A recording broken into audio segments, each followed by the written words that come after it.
Watch the season premiere of Rookie Blue, Thursday, May 24th on Global. This Global preview is brought to you in part by Leon's, the home of integrity pricing.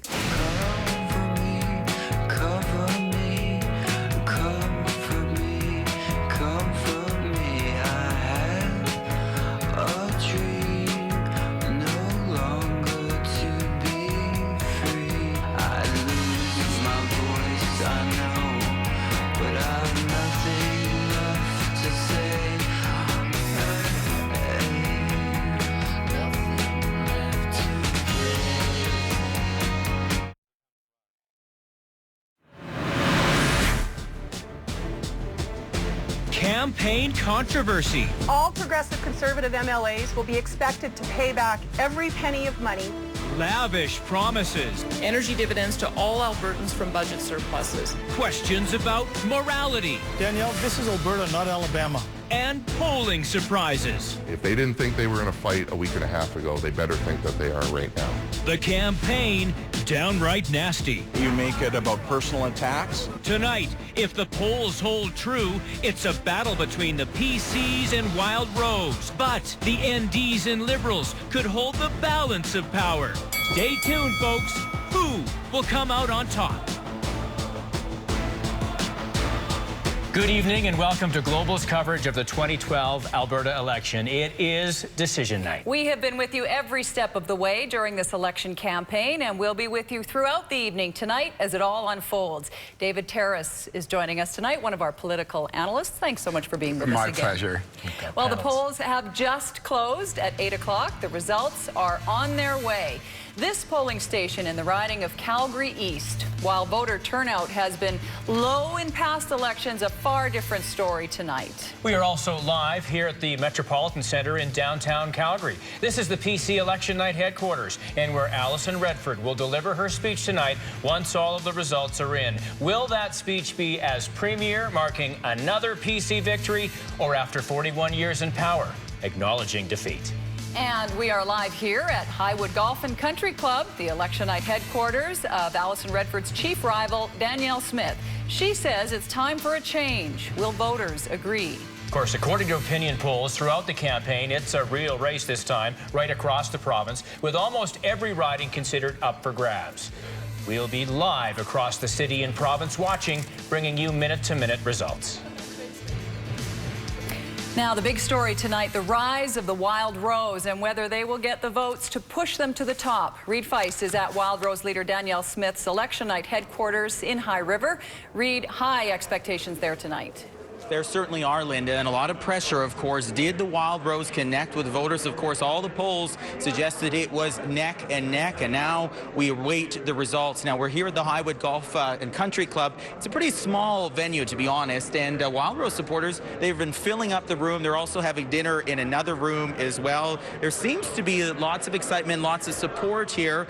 Danielle Smith herself apparently is not here yet. We are awaiting her arrival very soon. We're told then she will watch the results in a private room for likely a couple of hours, perhaps call candidates as results come in and perhaps suggest that the Wild Rose may or may not be winning seats. And then later on tonight, she'll take the stage here behind me here at the Highwood Golf Club.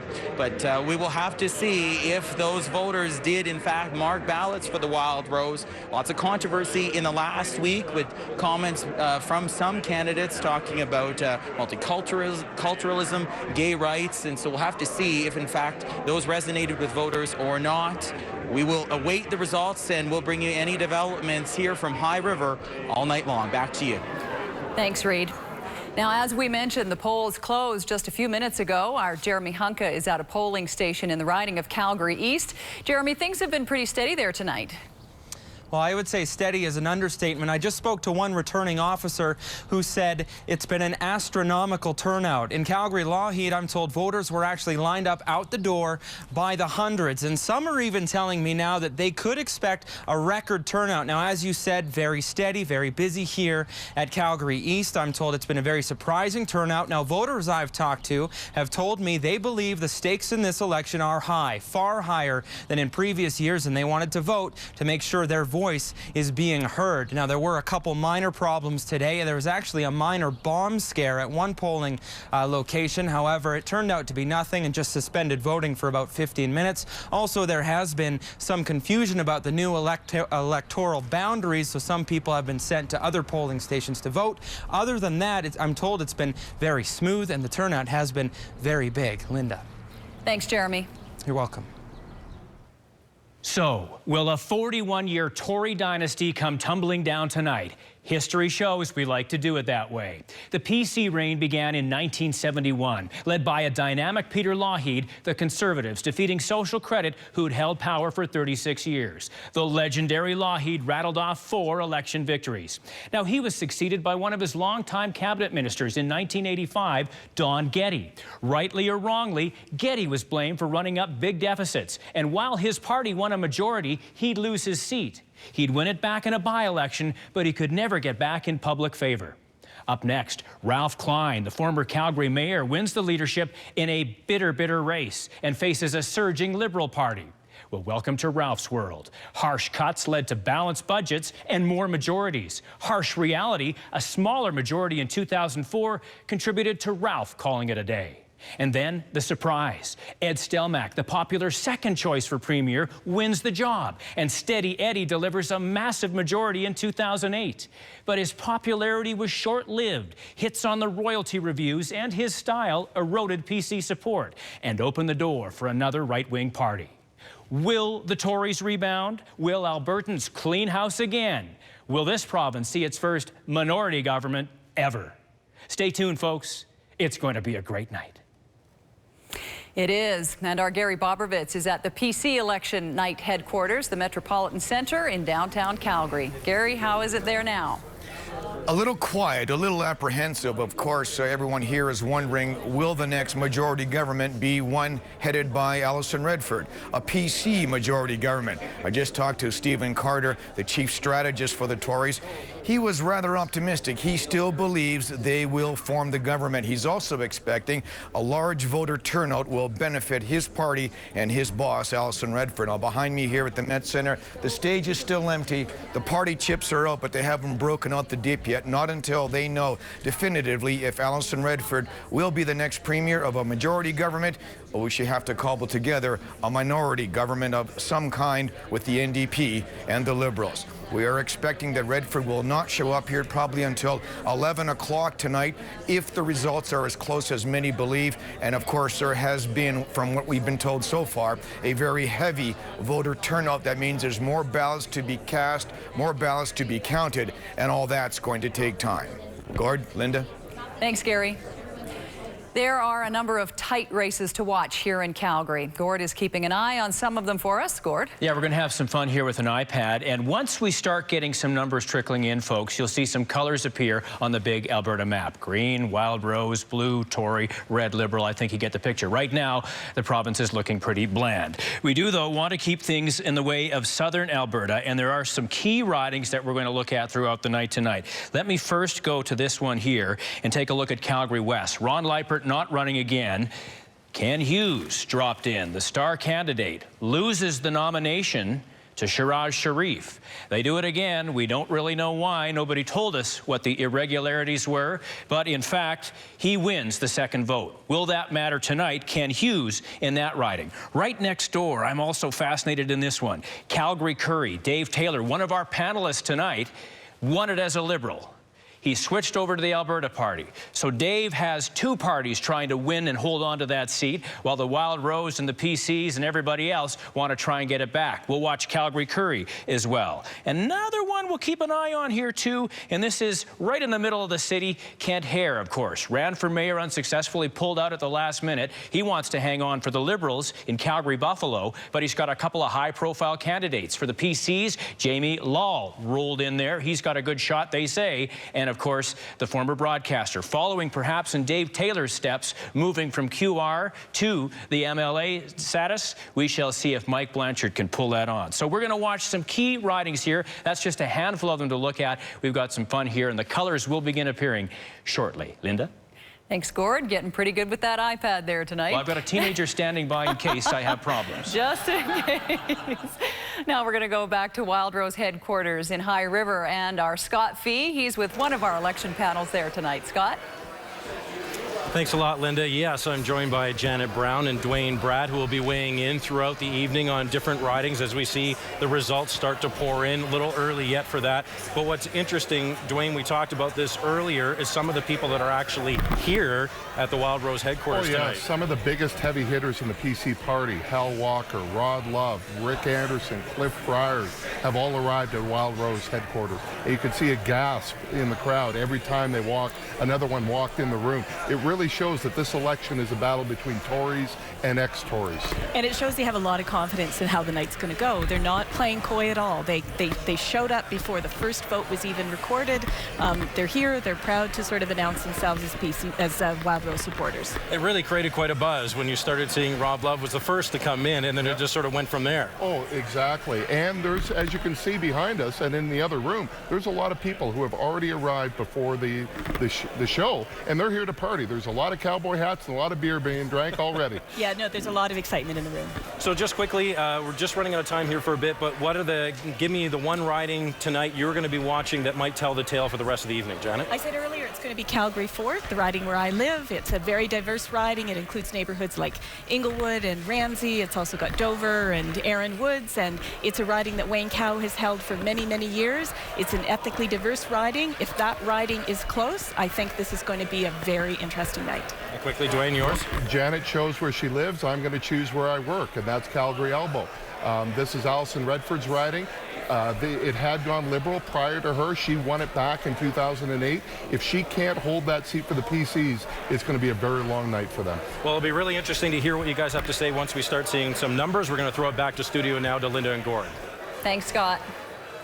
Well, no doubt this is an important election, and while the numbers aren't in just yet, the number of Albertans casting a ballot is expected to be very high. Already tens of thousands of people whose votes don't really count have in fact filled out ballots. More than 86,000 teenagers from 695 schools across the province casting ballots in a mock vote. Every federal and provincial election, the nonpartisan organization Student Vote offers teachers all the tools they need to put on their own election. It's aimed at ending voting apathy, and organizers hope the voting exercise will help keep them engaged in politics when they turn 18 and they can mark those X's. Now, the results of that vote have just been tallied, and if it was up to the students, we would have a PC majority government, folks. The PC's winning 53 seats in the student vote. Wildrose forming the opposition with 22, the Liberals winning 6, and the NDP 5. Okay, we'll see if that matters a little later.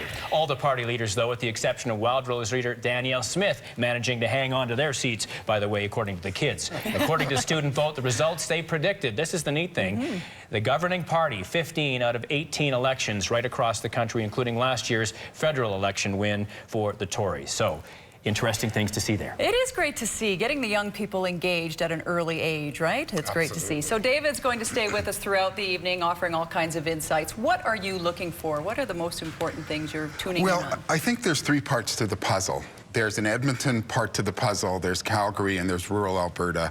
And basically you need to win 2 out of 3. And rural Alberta, there's, I think, 43 out of 87 seats are rural Alberta or small city, small town Alberta. And we expect that the Wildrose will do very well there. Edmonton is a toss-up, a lot of 3- and 4-way races, some shaky vote splits, hard to predict, but the Tories look like they're doing well there, or better there than the rest of the province. And Calgary is the fortress. The Calgary is the battleground. Whoever wins Calgary will take this election. You also want to watch the Liberal vote, because if it collapses, where do you think it's going to go? Well, that's a really key question, Gord. Last time the Liberals got 26% of the vote. They're now 12–13%. Those voters have migrated in Edmonton to the New Democrats and in Calgary to Redford. She needs the Liberal vote to absolutely collapse. And that's a barometer, right? If it has collapsed and people see during the evening that it's collapsing, that's really good for the Tories. And Things we will watch for sure. David Terrace along for the ride all through the evening tonight. Now, it should be a neck-and-neck race in the riding of Chestermere-Rocky View Wild Rose candidate Bruce McAllister. Seems familiar to me. Taking on Tory veteran and Cabinet Minister Ted Morton. What a battle. Jill Croteau is at McAllister headquarters in Chestermere tonight. Jill? Yeah, roughly 300 people are expected here tonight. Things are fairly quiet now, though. Campaign organizers putting the finishing touches on this party. Certainly pink and green is the theme here tonight. A lot of anxious people are going to be gathering here. Certainly wondering if political rookie, former broadcaster Bruce McAllister can take down a PC heavyweight like Ted Morton. This is something that seemed virtually unthinkable just months ago, but it is a very real possibility tonight. Ted Morton seemed really a slam dunk for the PCs, but even he is now acknowledging the two have been neck and neck in the polls. This is going to be a tight one. Now, Bruce McAllister is running for the Wild Rose. He said from the beginning, this is not about not voting for Ted Morton, but saying that he's one of the people. He didn't want to get into a fight with Morton, and he didn't want to sit on the sidelines either on important issues. Morton, though, is capitalizing on his experience. He's been a 3-time cabinet minister. He's also been a senator in waiting, so he's got a lot of experience behind him. I know interesting is going to be a word overused tonight, but it certainly is appropriate. This is going to be fascinating to see how this one plays out tonight. Back to you. Thank you, Jill. Well, 2 MLAs who decided not to run again in this election are with us in the studio tonight with Global reporter Jamie Dahl. Let's hear their predictions. Jamie? Yeah, thanks, Linda. I'm joined by, on the left, Dave Taylor, former Alberta Party MLA, and on the right, Lindsay Blackett, former Tory MLA. Thanks so much for being here, guys. Oh, pleasure. I think it's fair to say it's been a pretty dynamic 28 days. Your predictions? Right now, I couldn't predict. I think a minority government, but I couldn't say which way it's going to go. I predict a horse will win the Kentucky Derby, and that's as close as I want to get at this point. I've talked to about, I'd say, a couple of dozen people today, and bet I've got close to 3 dozen different predictions as to how it's all going to end up. It's pretty clear that this is going to be a 7-coupon midway ride tonight. It's going to be a roller coaster ride. We'll watch it with interest, and I think anybody who says they know how it's going to turn out is kidding you. I don't think anybody knows anything about this one. You've both decided not to run this term, looking from the outside in. Can you tell us just a little bit, because you've been here before, what's going through these candidates' minds? The nerves, anxious? Well, definitely nerves, because unlike the previous elections, this one's too close to call for many different ridings. So everybody's on pins and needles. They've done everything they could. It's been a very divisive race, but they don't know where they stand. And they're hoping that they got all their voters out, but even still, it's within percentages for many candidates right now. PC candidates now know how opposition candidates feel. Turnabout's fair play, is that what you're saying? I don't know. You've been through this 2 times. Yeah. What is this period like, the waiting? Actually, I think it's a lot harder on our campaign teams than it is on us as candidates, because this is the day where we tend to, and if we've got good campaign managers, they send us away for the day. They don't want us getting in the way, you know, obsessing about every little detail. So they send us away. They say, you know, to our spouses, take him up to the mountains for the day or something like that, and we don't want to see him until after the polls close at 8 o'clock. So in a sense, we miss a lot of the nail biting that I think a lot of the campaign workers go through. Although, to be fair, they're very, very busy on election day, getting out the vote, getting people to the polls, tallying things up as it goes. And then in the evening, I mean, for me, it was always a matter that whatever the voters decide, I will be at peace with. So. And I just say, you may have been in the mountains. Some of us were actually working the phones right up to 8 o'clock. Maybe that's a difference. I don't know. Well, you both won, so it worked out. Yeah, there you go. Lots of nail biting here tonight. I'll send it back to you, Linda. Thanks, Jamie. We'll hear a lot more from those colorful commentators coming up throughout the night. And this election has been the hot topic on social media as well since the start of the campaign. We've had lots of fun with Roger Kincaid from X92.9. Roger, keeping us up to date for the past 4 weeks. What's going on in your world tonight? Well, a lot, Gordon, Linda. We're going to be monitoring everything, the discussion that's happening online, wondering if any of the seat projections that we saw throughout this campaign are going to come true tonight. I'll be tweeting live from this set if you want to, get in touch. I'm going to be following following the AB Vote hashtag, but you can also tweet me directly at Roger Kincaid. It's an interesting day in Canada. The Senators are going to win in Alberta, but they did not win in Ontario, so hopefully this race goes better for the Senators than it will for some others. But you know what? Unlike my colleagues on this set, I would like to make a prediction, if I may. And that prediction is this. The sun will come out tomorrow. Bet your bottom dollar that tomorrow there'll be sun. Roger Kincaid having some fun today, and we'll continue doing that throughout the evening tonight. Now, we're getting some results, as you can see. Wild Rose leading in 3, PC in 2. We'll have some of those numbers and where those ridings are early numbers for sure, folks. But we also want to be watching some other ridings in Alberta, including those crucial races in southern Alberta, featuring new twists and turns. Will a Liberal turned Tory riding stay PC? Tom Rolston is at our sister station in Lethbridge with a look at those ridings. Tom.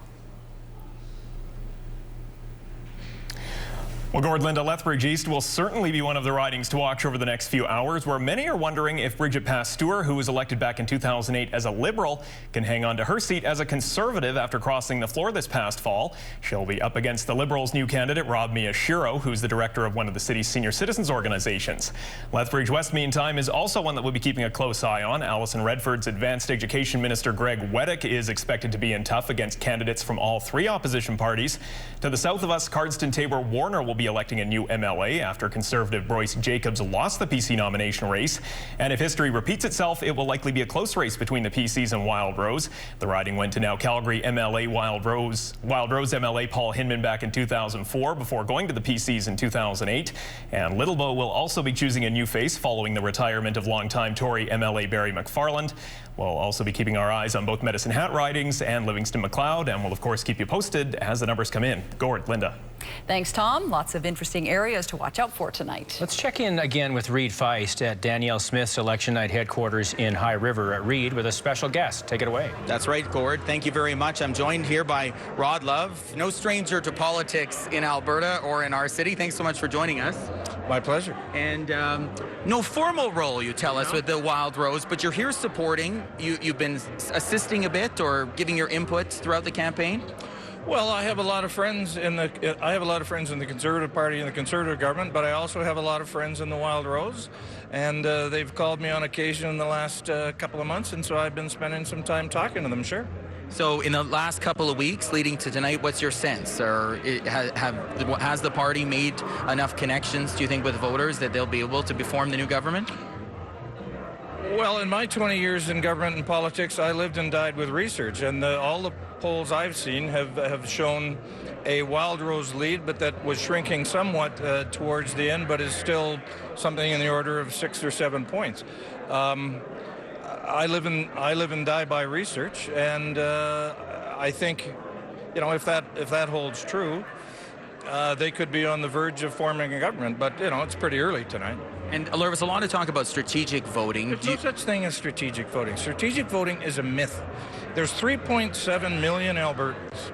I don't know how many are eligible voters, but the notion that you can move a significant number of voters in that way to say to voters, well, you normally vote this way, but let's all get 200,000 of you to strategically vote a different way is nonsense. It's a myth. And in your experience, are you surprised at all about what's taken place here, even from the start, that the Wild Rose was this viable contender, being an observer? Well, I think the Wild Rose exists because of the oil and gas royalty review that was a disaster for Alberta. And I mean, I think that's where the Wild Rose got its start, and they've grown from that. But they've tapped into something here, and we're about to find out whether they've tapped into something big or small. But the Wild Rose started because of the royalty review that was damaging to the Alberta economy. All right, well, we'll have to leave it at that. Thank you so much, Rod. Always love your input, analysis. Of course, no stranger to politics here in Alberta. We will have to wait and see those results. Back to you. All right, thanks, Reed. We'll check back again. Lots with you today, I know. Now, Calgarians elected 5 Liberal MLAs in 2008, one of them Darshan King. Doug Vason is with the King campaign tonight in the riding of Calgary-McCall in the city's northeast. And Doug, a long-time Tory riding before King's win last time. Is it safe for the Liberals this time?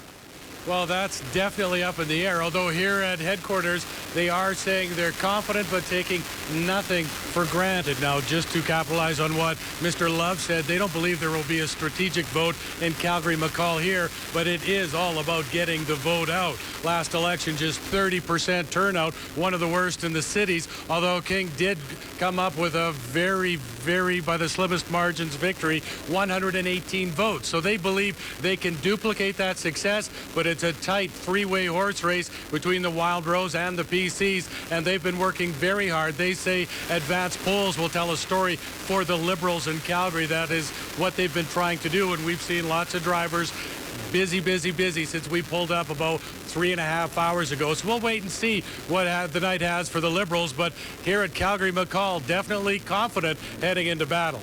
All right, thank you, Doug. Darshan Kang. Forgive me, I had the wrong name there, but we will continue to follow that riding. I know, David, earlier on you said watch the Liberal vote and how things is going. Down at the bottom of the screen, we're beginning to see some numbers come in, albeit early, but I think we can look at some results. Calgary Shaw, Farouk Adacha is running. He's in the running after Cindy 80 decided not to run this past March. So here we have early numbers starting to come in. And Calgary Bow, the incumbent Alana DeLong, is in the lead. And we'll have one more look at another board of results for you here. Calgary Acadia, the current Solicitor General, Jonathan Dennis for the PCs, is in the lead over the Wild Rose contender, also a lawyer, Richard Jones. David Terrace joining us again. Let's reflect, I guess, on what we've seen. First of all, you disagreed with Rod Love when he said there's no such thing as strategic voting. Why? Well, it was very funny because Mr. Love, and I say this with respect, said that he kept on saying, well, I follow the research, but I don't believe in strategic voting. It's a myth. Well, the research does show that strategic voting is real for a lot of Canadians, and we've seen it through multiple elections, federally and provincially. Did he make a good point with the reason that the Wild Rose is here today is because of the royalty review and the way that was handled, do you think? Well, I think that was part of the fire, the firestorm that created the Wild Rose. But, you know, 10 weeks ago, the Tories looked like they were going to get a towering majority. I mean, this is a government that basically had the worst 6 weeks in the history of the party. And so, you know, it's an interesting study of human nature, what can happen in such a short period of time. And we're seeing it tonight as well. We've got some more boards to do, I think. Linda, let's see some results coming in now. Strathmore Books. Go ahead, Gord. Yeah, Jason Hale with a lead here. Wild Rose again, the surrounding areas. David talking at the top of the show about the rural areas and then the two cities. Wild Rose, Jason Hale. Is he a bullfighter, I think? Bull rider? He's got a lead right now. Arno Dirksen trailing the incumbent. Banff Cochrane now. This was one we thought would be very, very interesting. Ron Casey, the very popular mayor of Canmore, taking on somebody who's had some property in those parts, I think, since 1887. The Coppathorne name is familiar to many Albertans, and Tom Coppathorne with a slight lead, with just a couple of polls in, 1% in fact, showing so far. All right, if you've just joined us, welcome to our Decision Alberta coverage. Back to Jamie Dahl now, who is sitting with a couple of MLAs who decided to relax tonight, maybe have a beer here with us. They've been asking for it already, Gord, and it's not even 9 o'clock. You know, it's a close race. It's a close one. Where's the popcorn? It's coming, it's coming. You know, to talk about this campaign, it's hard to ignore what many are calling the ugliness. No shortage of controversies. What was it like to watch all of that from the outside and not be sort of caught up in the fray? Well, Lindsay, I don't know what you think about it. I know it was really nice not to be caught up in the thick of that, you know, because it can get ugly. And, you know, one of the things that I'm going to remember fondly of my 2 terms in the legislature is that I actually had the ability to work across partisan lines with the Conservatives, with the New Democrats, with the Wild Rose, maybe not so much with the Liberals after I became a recovering Liberal, but, you know, with most of them. And the part that bothers me about the ugliness, especially if those who are predicting a minority government at the end of the night, whichever way it comes out, are right, is I don't know how those 2 parties, having gotten so down in the muck in this election in the last 28 days, are going to be able to put that behind them and work together. That's tough to do. Do you think the message got lost? Well, I think so. I mean, you look at the United States and the hyper-partisanship and where things have gone there. And they can't function as a government, as an entity, because they can't get along with one another. We're not at that point yet, but the divisiveness is something to look at and to be concerned about, because we've always prided ourselves as Albertans to have a legislature which was run moderately, where people could work together for the common cause and for the benefit of Albertans. And like David said, I'm glad I'm not part of that. I mean, I got caught in the Twitter comment and Mr. Leach's comments, and I'll just stay out of it from that standpoint. But I don't think Albertans really like that. Okay, we'll have more to come. Thanks, guys.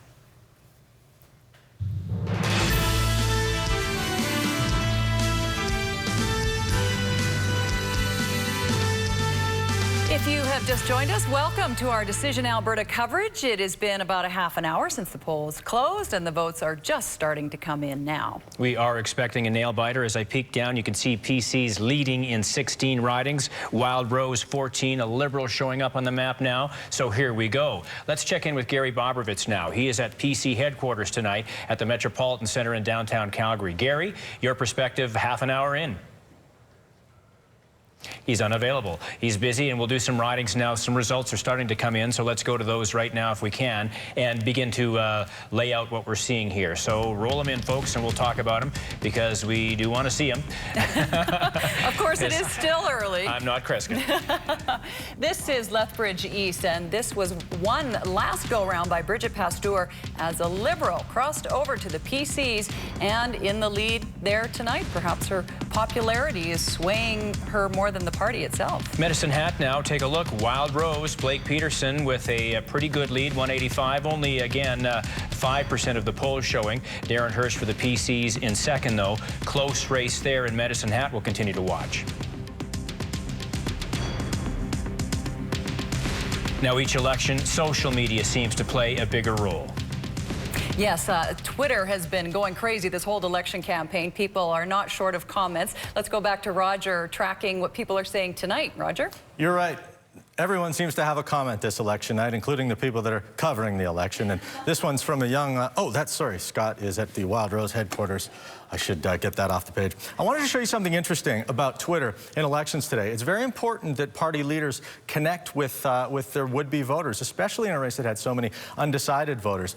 Danielle Smith was working the Twitter really, really hard, and early on in the race, it looked like she might be the most connected as far as social media goes. You can see here she's got 11,808 followers. If this is any kind of scoreboard that could indicate how the night's going to go, you might give the edge to Alison Redford, who squeaks out about 600 more followers on the night. Now, I'm kidding around, my tongue is in my cheek. This is obviously no scoreboard. And a bit later on in the night, I'm going to start to break down some of the analytics about who's using Twitter and what that could mean to the outcome for tonight. Thanks very much for tweeting with me at Roger Kincaid. This is from Daniel at Kermatology. I'm hoping for a minority government. I think it promotes balance, less forcing of agendas, more cooperation is needed. Definitely good thoughts. One thing's for sure, someone is going to win this Game of Thrones tonight, and it could be as messy as this TV show.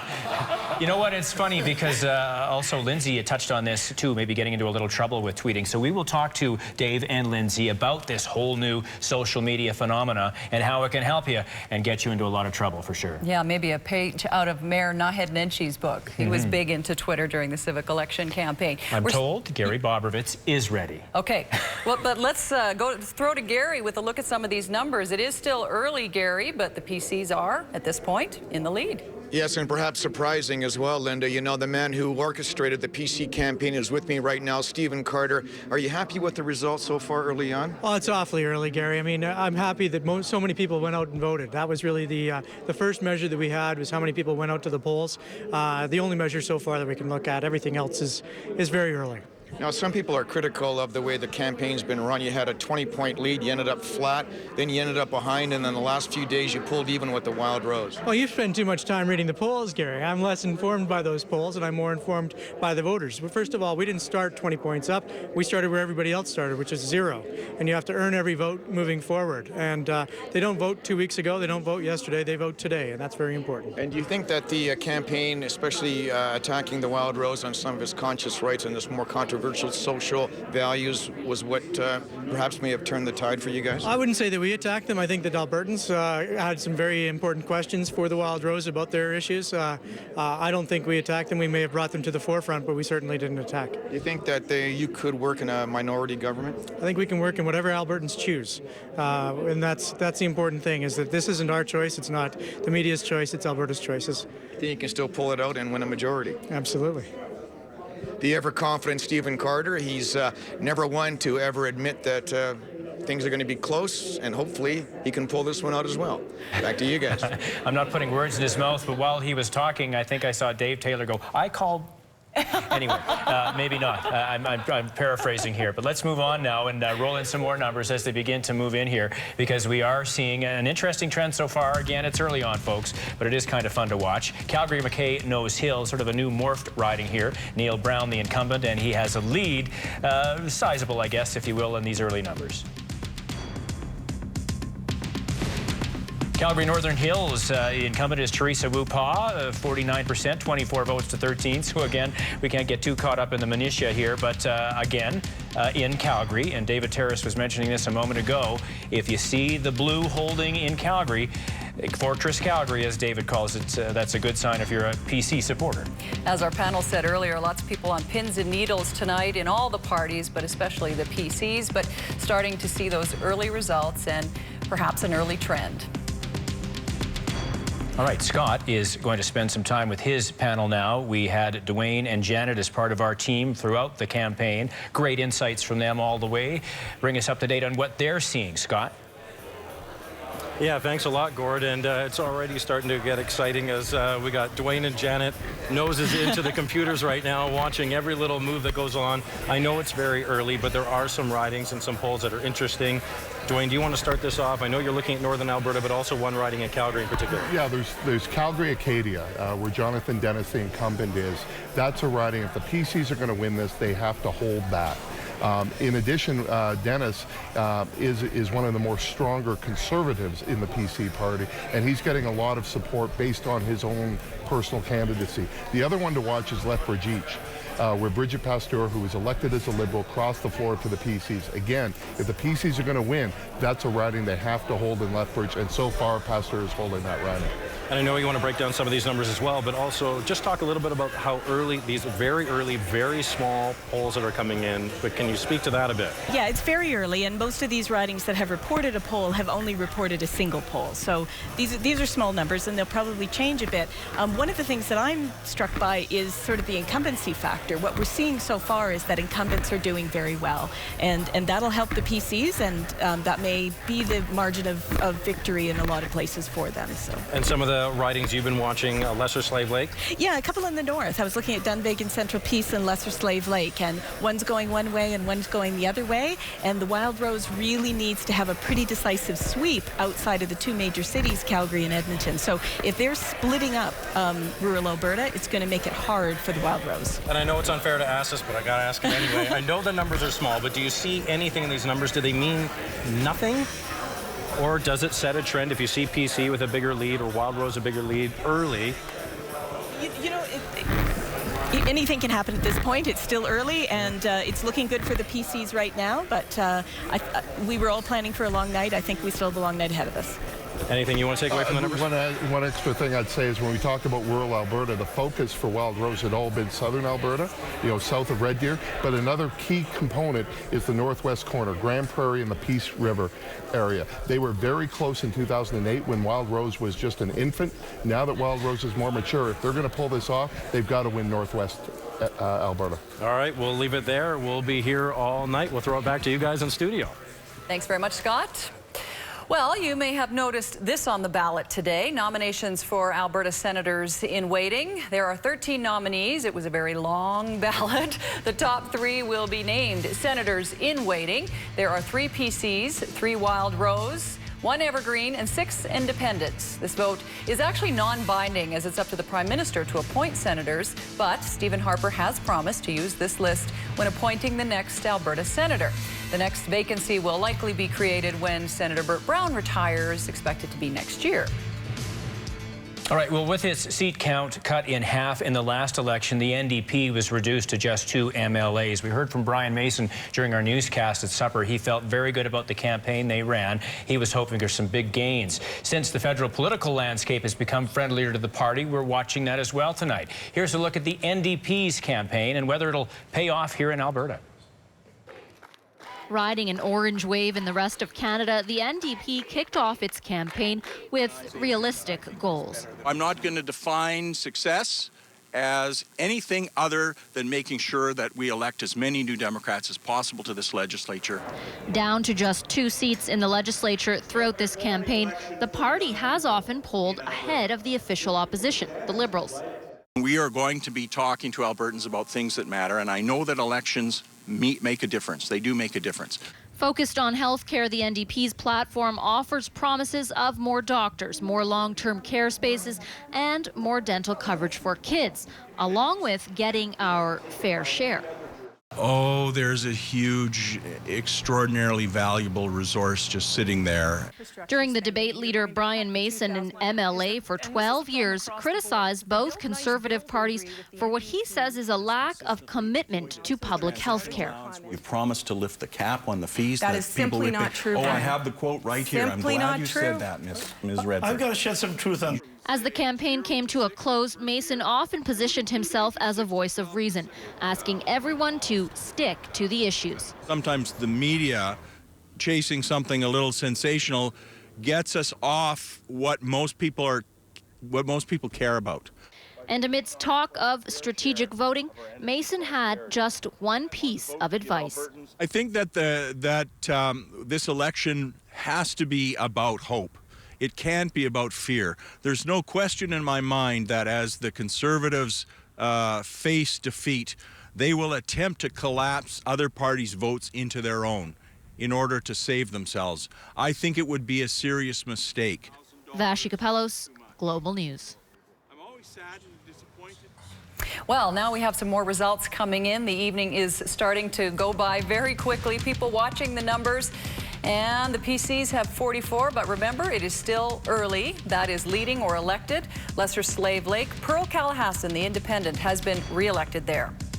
Moving on through now to the Peace River area, Frank Oberle, they're getting the check mark there with a 200-vote lead just after 14% of the polls. The forecasters have said that's enough to give the check mark to the incumbent. Looks like Frank Oberle's back in, the minister. What are you seeing, David? We're starting to see some more blue tonight, but of course it is early. It's very, very early. But let's face it, 44 seats is a shocker for those who thought that the Tories would be blown away. And the seats that they have leads in, Acadia, Lethbridge, Red Deer South, Hayes, Lougheed, were supposed to be seats that they would lose. 44 is the magic number, it's too. very early, but, you know, I think the Wild Rose is probably not, I mean, they've got to be just a little worried now. 44, the magic number for a majority as well. And there seemed to be, for Tory supporters, a surge towards the end, leading into the weekend. So are we seeing that tonight? Well, that's what the polls were showing, was that, you know, it was tightening up. And a difference of 3 or 4% would have made a tremendous difference. Who knows? Maybe that is what we're seeing tonight. But again, it's very, very early. Now, you said, David, to watch the Liberals. And of course, so far, it's still early. We're seeing one Liberal candidate is either leading or elected. But let's go to our Doug Vason, who is with Darshan Kang in Calgary-McCall, who is, in fact, a Liberal MLA. Hi, guys. I think you're throwing it to me, but a plane just landed right over top. It's very early days here at Kang's headquarters. They remain confident, but they have heard very few results for their candidates so far. But they said it was all about getting the vote out. They were confident they were doing just that, hoping perhaps not for a strategic vote, but a split vote for Conservatives with a strong Wild Rose candidate and a strong PC candidate. Again, they're confident, but they're not counting their money just yet. It's way too early for the Kang team to come out and say much of anything because we simply haven't had the results from the polls as of yet. Doug will keep an eye on that riding. We've got one poll from that riding, and we can tell you for Calgary McCall, actually Darshan Kang is in third place. One poll coming in, folks. He has 14 votes to 19 for the PC candidate Mohammed Rashid, and Grant Galpin with the Wild Rose with 44 votes. So one poll in. That riding is looking interesting tonight. Reid Feist is at the Wild Rose headquarters in High River. How's everybody feeling there tonight with these early numbers still, Reid? Well, it's a little bit more quiet, I'd have to say. I'm joined now, though, by a guest, a former Progressive Conservative, but has since joined the Wild Rose Alliance, familiar to a lot of Albertans, Dr. Lyle Oberg. Thanks very much for speaking with us. You're welcome. So what are your thoughts, I guess, early on here with these results? Well, I think, first of all, it's still way too early to be able to see what's going on, but it's going to be a really interesting evening. It was an interesting election campaign, and I think, to be fair, it's too close for anyone to call. And remind us, or explain to our viewers, of course, you were a long-time Progressive Conservative cabinet minister, many portfolios under Premier Klein. Why did you leave that party, and why did you feel the Wild Rose was the fit for you? Well, I believe that Danielle will make a great leader. I think philosophically and morally she's very strong on issues, and I wanted to see more an issue-driven campaign than what we had, but I think Danielle would be a great leader for Alberta. And what did you think? I guess some controversy in the last week. Some people say that might be enough to sway some people that maybe were considering this vote not to vote for the Wild Rose. Do you think that's going to stick to this party? Well, I guess we'll know tonight, but certainly it was not the greatest news for the Wild Rose. It's unfortunate how it played out when there are important issues like the oil sands, the environment, healthcare, education, yet we tended to look at two particular statements by two individuals for the last week, and I thought that was very unfortunate. It didn't allow the voters to get the true benefit of what the issues were in the campaign. Now, you've been in many majority governments. There's lots of talk about minority. What do you think will play out if that is, in fact, the result tonight? Well, I'd hate to see this election in the last 2 weeks go on for another 12 months, which is basically what could happen if it's a minority government. We could quite easily see this play out for the next year or so and have another election in another year. So I hope it doesn't get that. I hope it is a majority government and that we'll be able to get on with moving Alberta along. And do you think you can move along? I mean, even though it'll be tight, these parties will have to work together. It's been a pretty, perhaps messy campaign, more American style. You were telling me earlier you thought. You can't necessarily leave that kind of bad blood at the door, can you? I don't think you can, and I think it's going to be very, very interesting to watch. Certainly there was a huge amount of acrimony between not just the leaders, but some of the candidates as well, and that's bad blood that's going to be very hard to get over very quickly. Okay, well, we'll continue to watch the results come in. Dr. Lyle Oberg, of course, a former PC cabinet minister, now out of politics and now with the Wild Rose Party. Thanks very much for joining us. Appreciate it. Thank you very much. Back to you. All right, Reid, and we have two polls reporting on Danielle Smith's riding. Can tell you she's leading with 153 votes, 137 for the PC candidate John Barlow. So again, two polls in, but a close battle there in Highwood. So we're going to get some comments from David in just a moment, but first we want to show you some more numbers as they're starting to come in. We have leading or elected 52 for the PCs, Calgary Northern Hills, Teresa Wupa, her second term, former chair of the Calgary School Board, and she has been elected over the Wild Rose candidate Prasad Panda. So, ridings again, you're watching, David. The blue that the Tories needed to see in order to stay in the game is shining blue tonight. Well, I mean, we just saw Teresa Wupa, right? Veteran member, former chair of the school board, works her riding really well. She was supposed to be in the line of fire. She was supposed to just go down in flames. So that riding held. That's extremely interesting. That's part of the northern tier of the fortress. That's like a bellwether for you, right? That's maybe exactly. One of the old guard, and if she's in, then... If she stays, and I guess she's won, that's... that's pretty momentous. We've been talking for 45 minutes, so let's hold that thought and let's go and see Rick McIver. This is interesting. Rick winning the nomination over Art Johnson. So Rick with a lead now, 158 votes, just 3% of the polls rolling in, but Mr. McIver getting a shot. And let's declare it again because we're happy for Teresa Wupa. Apparently, she's won it again, folks. She's hanging on to her seat in Calgary and Northern Hills. And of course, you can see some more results scrolling across your screen there as they come in. Calgary, McKay, Nose Hill, the PC candidate, Dr. Neil Brown, the incumbent, has been re-elected there.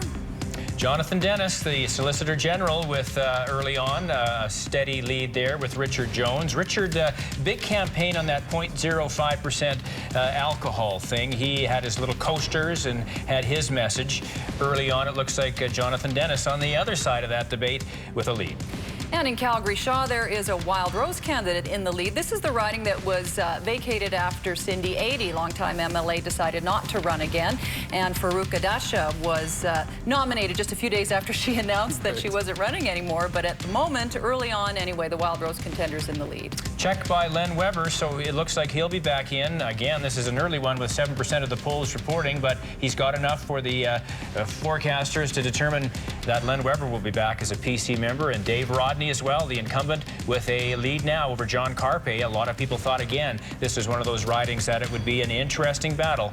Not done yet, but the lead for Mr. Rodney. And in Calgary Bow, Alana DeLong, she is leading with 42%, but it's still early on in that riding as well over the Wild Rose candidate. And in Calgary Klein, Kyle Fawcett is the incumbent, and it's very close there, pretty much statistically tied. And the next one is the Liberal candidate, Chris Ton. Moving to Calgary Elbow now is something that Dwayne Bratt wanted to keep an eye on. Well, Alison Redford so far with 2% of the polls reporting, off to a good start there with a healthy lead over her Wild Rose opponent and others.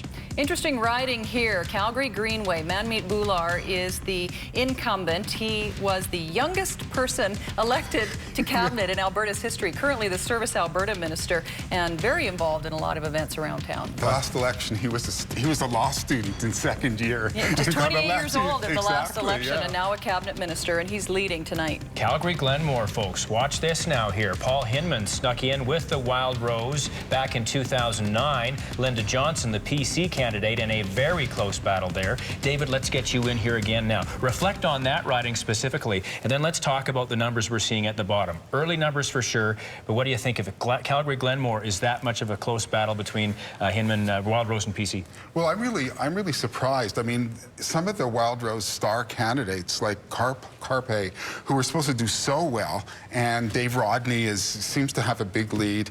Brown wins, Wupal wins, and Glenmore, I mean, that was supposed to be just a walk away for the Wild Rose, and now it looks like it may be a nail biter, but again, that was supposed to be a given for the Wild Rose. What's amazing is how many Tory seats in Calgary are holding.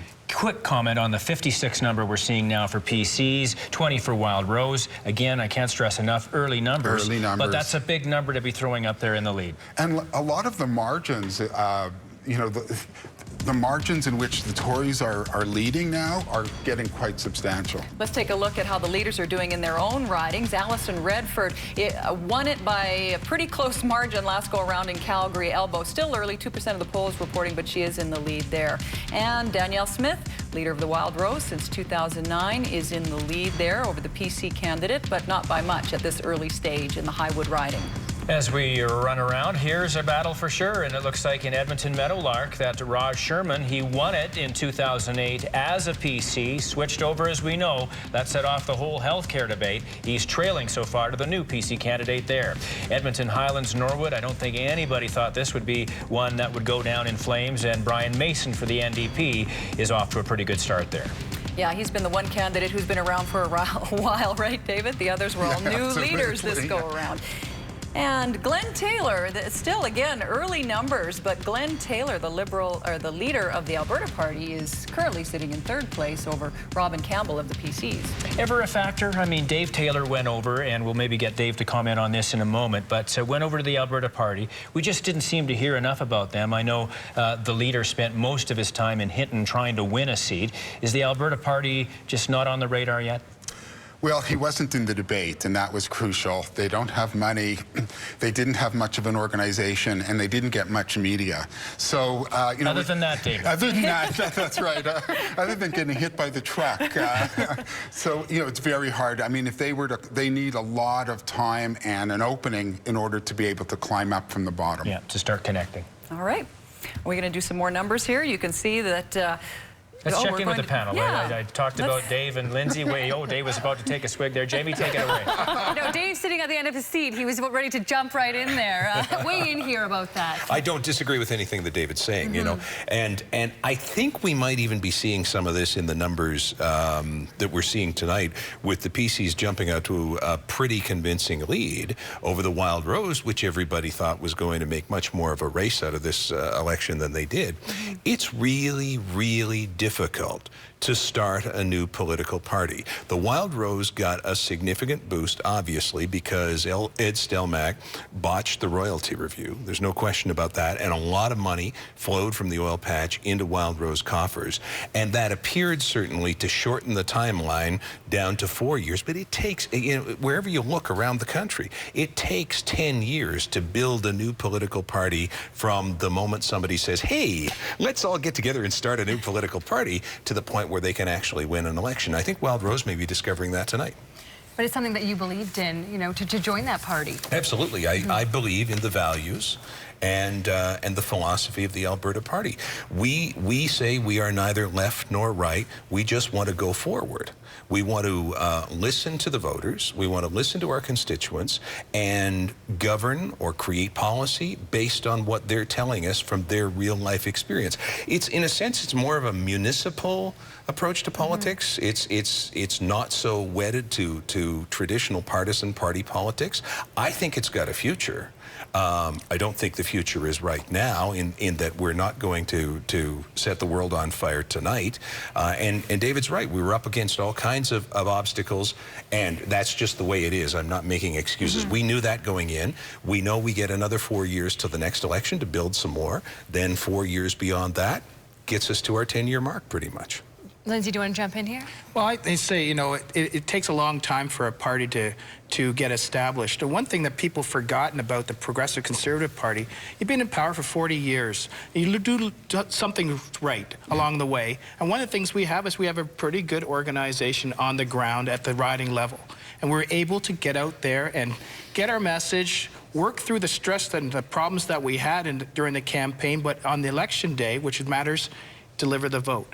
And, you know, when you haven't got that machinery in place, it makes it a little bit harder. It's great to go with the ebbs and flows, what the media predicts, without a lot of scrutiny. And I think there's a lot of scrutiny placed on the Wild Rose this week. And that, coupled with the fact that we have a pretty good organization on the ground, certainly helps. And I think that scrutiny hurt them. I really do think that, that when they shone the light on the Wild Rose Party with some of the statements that were made in the last 10 days, that really hurt them today on election day, because people in Alberta are not fundamentally that much more conservative, small c, than they are in other parts of the country. What people are after in Alberta is competence. Right. in their administrations. Absolutely. And I think some of those remarks called that into question. Yeah, and you got to remember, 48% of Albertans were not born in Alberta. We come from other places in the country, but we come from all around the world. And it's reflective of that. And if you're seen not to be able to reflect that in 2012, then it's a hard road to hoe. Can I jump in with one more? We actually have to leave it here. I'm getting the cue in my ear. It's a good topic. We will revisit it, I promise. Back to you guys. All right, yeah, we will get back to you for sure, Dave. I know you got some great things to say. Let's check in on some of the opposition ridings in Calgary now. Kent Hare for the Liberals, hoping to hang on to things. We knew he'd have a good battle with both Jamie Law, the PCs, and Mike Blanchard. Kent so far with the lead. And in Calgary, Currie, this is a riding that was formally held by Dave Taylor, who's joining us here tonight, and Christine Cusinelli, who is a school principal, St. Michael's School in the Southwest, gets the check mark. She has been elected for the PCs tonight. Looks like David Swan is in pretty good so far. 3% of the polls, so it's early, but with those numbers, 272 to 143, David Swan in good shape, the former leader of the Liberals, looking to hang in there. And Darshan Kang, the incumbent there, is trailing the Wild Rose candidate, Grant Galpin, who is well known in our community, a former church minister and was an airport tunnel advocate. At this early stage, he is leading in Calgary-McCall. And one more peek here. Let's take a look at this one. Calgary Varsity, another interesting riding for sure. Looks like Donna Kennedy Glantz. I believe, Linda, one of your women of vision, is in fact off to a pretty good start there. 6% of the polls reporting no check mark by her name, but that's beginning to be a pretty substantial lead. first female VP at Nexen, and has done a lot of charity work and been involved in a lot of important projects. So she's leading in Calgary varsity tonight. Let's check in with David Terrace on your thoughts on how the opposition's doing. Well, Kent Hehr and David Swan are so far ahead. These would be personality seats. I don't think they're big votes for the Liberals, but Kent Hehr, great story, of course. He's done a great job as a local MP, a great job in the Ledge. And David Swan, you know, former leader, doctor, great humanitarian. And I think there's a lot of respect for both of them. And that may be what tilts it tonight, although, again, it's still early. That's a good point. So maybe it's transcending party lines at this moment. Exactly, personality seats, yeah. 60 PC leading right now. We've got a lot of check marks by them. 20 for Wildrose, 4 for NDP, and Liberal 3. We kind of thought those numbers, David, would be the same. We're very surprised by what we're seeing with the other ones. A 40-seat lead now for the PCs. And the margins of victory are getting higher and higher, or they're consolidating. And so, you know, maybe another 10 minutes or 15 minutes, if this continues, then we'll have seen the trend. It'll have broken towards the Tories. And obviously, a last-minute switch by the voters, either a last-minute switch by the voters or the polls have been way off. Well, I was just going to reference the polls because this is completely opposite of what we've been seeing the last little while. So all the leaders have been saying it's up to the voters on Election Day. And is that what you're seeing so far? Well, there's nothing like, you know, being alone at the ballot box, and you're not with your friends, you're not at a party, you're not discussing, it's just you. And sometimes that's a very different moment. It is indeed. Okay, well, we'll continue to watch this and things unfolding here tonight. A bit of a surprise for sure. We bring us up to scratch where we want to go, guys. All right, we'll throw some more boards in to show you. And Calgary Acadia, Jonathan Dennis, 46% of the vote. So a little closer here with Richard Jones. A good battle going between these two. 10% of the poll is reporting there. And in Calgary Bow, Alana DeLong is the incumbent for the PC. She is in the lead over the Wildrose candidate, Tim Dick. And now we'll head to Calgary Buffalo. And as we were just talking about, Kent Hehr is the Liberal incumbent there, and he's been very involved, a great community activist, and he is leading in that riding. Well, we're coming up to 9 o'clock. We are an hour in. It's a surprise so far, but stay with us.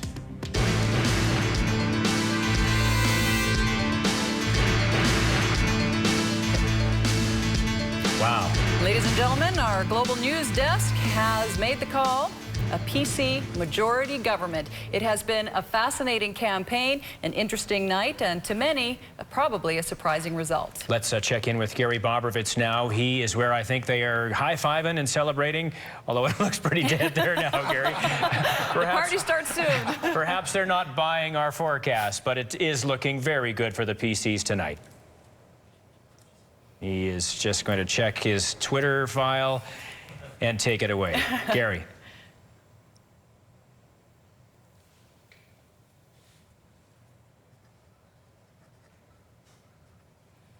Oh, don't swear, Gary. Whatever you do, don't swear. There's always something that happens. You could just see that one coming, couldn't you?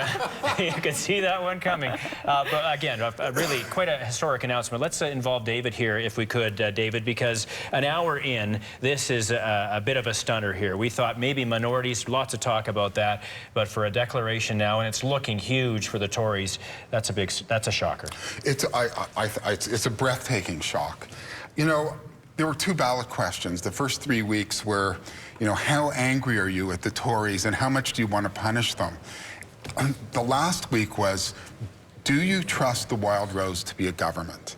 And people took a really hard look at the spending promises and whether the math added up and the bozo comments and climate change, and it all seemed to pile up. And you know, and again, there was, I think genuine exhilaration on one side, but also fear on the other. Yeah. Of, you know, what would this new government look like? Well, in this age of technology, we're working with our iPads and everything, but now Gary Bobrovitz has turned his microphone on. And are they celebrating there already, or is it just still too early for them, Gary? Oh, no, they're celebrating. In fact, they're high-fiving and they're cheering here behind us. They've even broken out the dip for the chips. That's a sure sign that there is now going to be a PC majority government. Even better news, Alison Redford has won her seat of Calgary Elbow. She will be returning as the Premier of the province of Alberta. And that 41-year run that started in 1971 with Peter Lougheed is going to continue for at least another 4 to 4.5 years. And you know, at the beginning of this campaign, everybody wrote off the PCs as roadkill. The polls had them behind the Wild Rose. They ran a campaign that was heavily criticized for making a lot of mistakes. And yet, in the final week, it looks like they pulled it out. They are winning in Edmonton. They are likely winning most of the seats here in Calgary. And they are pulling in probably a very surprising majority victory. Now, there were 72 seats that went to the PCs in 2008, and they're just about a dozen or so seats off that mark. Still, there was no Wild Rose back in 2008. There was no viable opposition. There is now, but the bottom line is the Wild Rose Party did not come through, did not win a majority government. It looks like they will be an opposition party, a very small opposition, and the PCs have pulled out a surprising and very significant and substantial victory. They will form the next government in the province of Alberta. Gord, Linda. All right, thanks, Gary. We will check back in with you a little bit later. We have been neglecting our other panel with Scott Fee, and we want to hear from Janet and Dwayne because they are probably as surprised as anybody else. Scott? All right, thanks a lot, Gordon, Linda. Yeah, so you could sort of, the air just left the room here. I mean, we were talking about a minority Wild Rose. You were talking about a majority Wild Rose. We thought we'd be here till 1 o'clock in the morning counting, and here we are. Yeah, well, you know, I said if the polls were right, it was going to be a Wild Rose majority. The polls have been wrong. I mean, the last count I saw was like 45-38, a 7-point lead for the Tories. The best possible guess I ever heard for the Tories being ahead was 4 points. We didn't see any polling that showed this, so that's really the story here, is the polls let us down. And in Calgary, that's where Wild Rose really needed to kick in, and it did look like for a while there that they were doing well in those ridings, and then just PC sweep throughout Calgary. You know, even Paul Hinman looks to be in a lot of trouble. Heather Forsyth may be able to hold on in Fish Creek. So that's one element of it, is the Fortress Calgary stayed PC. But the second is the anticipated rural sweep by Wild Rose did not materialize. You know, yes, they won some rural ridings, but they didn't have that rural sweep. And so you put those two things together, and that's how you end up with a PC majority government. And Janet, back to the polls again. I mean, I know it becomes a bad habit. Media really plays off polls. We talk about them all the time. We do stories on them all the time. They're coming out left, right, and center. And for the most part, no poll indicated. I can't think of a poll that indicated a majority Tories. What does this say about the science behind polling? Well, I don't know, and I think we're going to have a big discussion about that over the next few days. Does this represent a big change of heart in Albertans in the final, hours of the campaign, or was there something about the methodology that, systematically underrepresented just those middle-of-the-road voters that were just going to say, you know what, I'm going to stick with the status quo? And I can feel, you can see, I don't know if you can see it over our shoulder, the crowd is starting to gather in here now. I would assume that Danielle Smith will be speaking here shortly. What do you expect her to say? I think she's going to congratulate, for winning her own riding. I think that's how she's going to talk about this and talk about the growth that Wild Rose has made. I mean, perhaps one of the issues with the polls is expectations became so large for Wild Rose. When you think about this was a party that had 0 seats in 2008, won 1 seat, had 3-4 crossings, walks in with 4. They've really increased their seat total, but not nearly where they thought they would be. Even a minority conservative or low conservative majority, they're below expectations.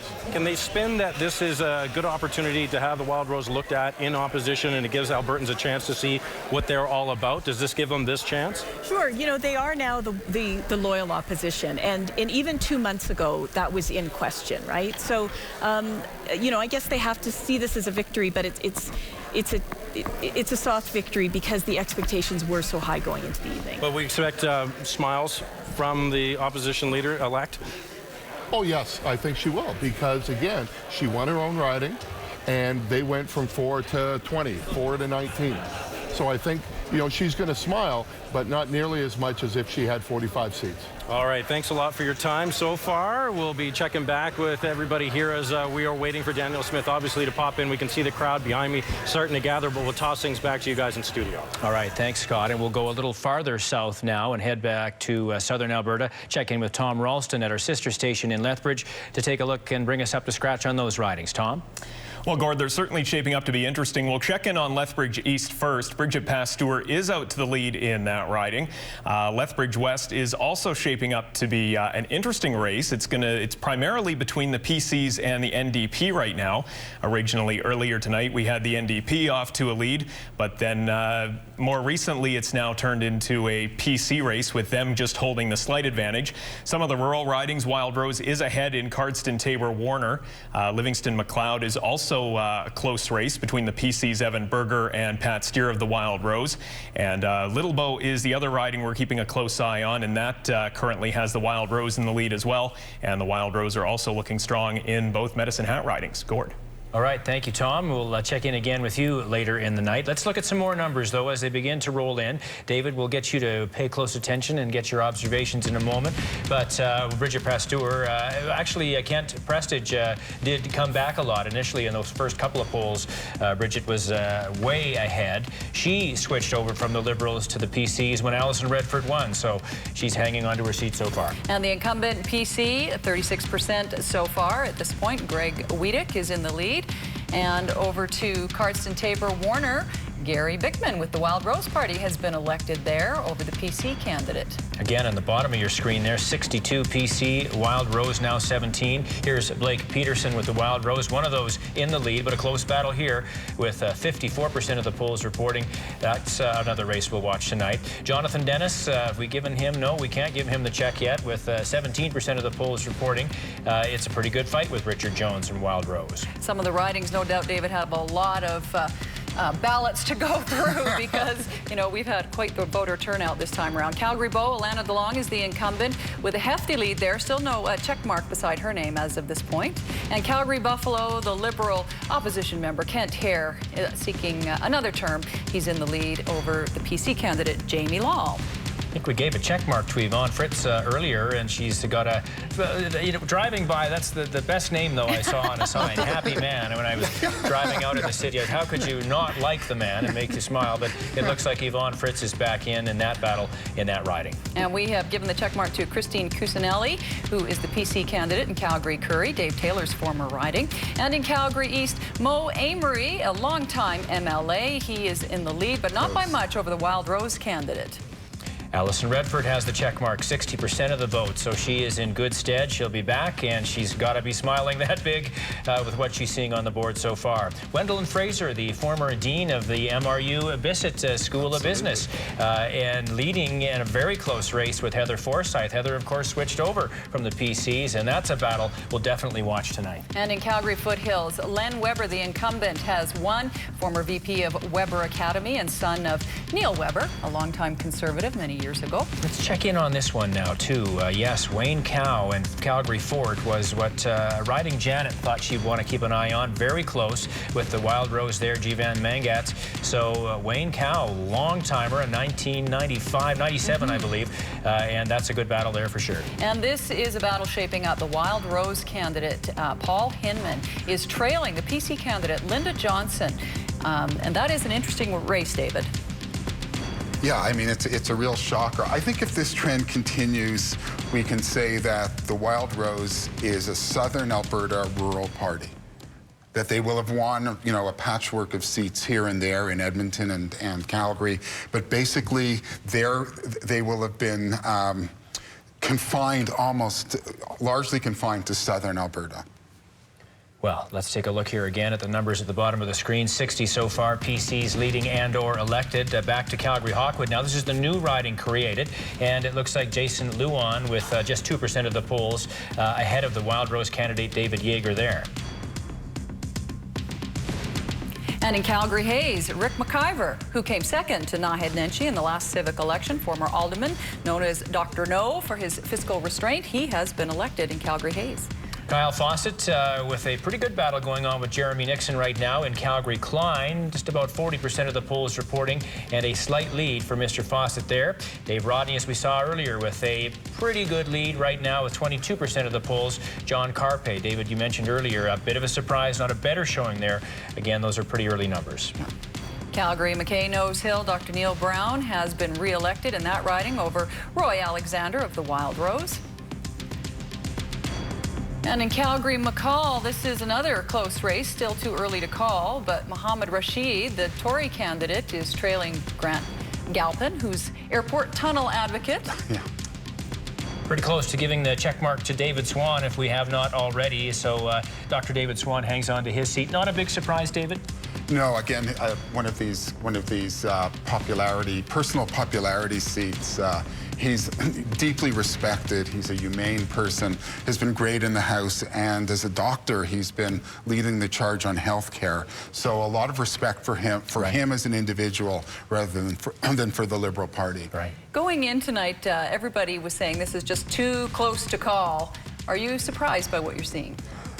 I'm shocked, actually. And you know what? One thing, Linda, is if we look at the federal election, every single pollster failed to predict a Tory majority government. We now have, I think there were 7 or 8 pollsters in the field in Alberta.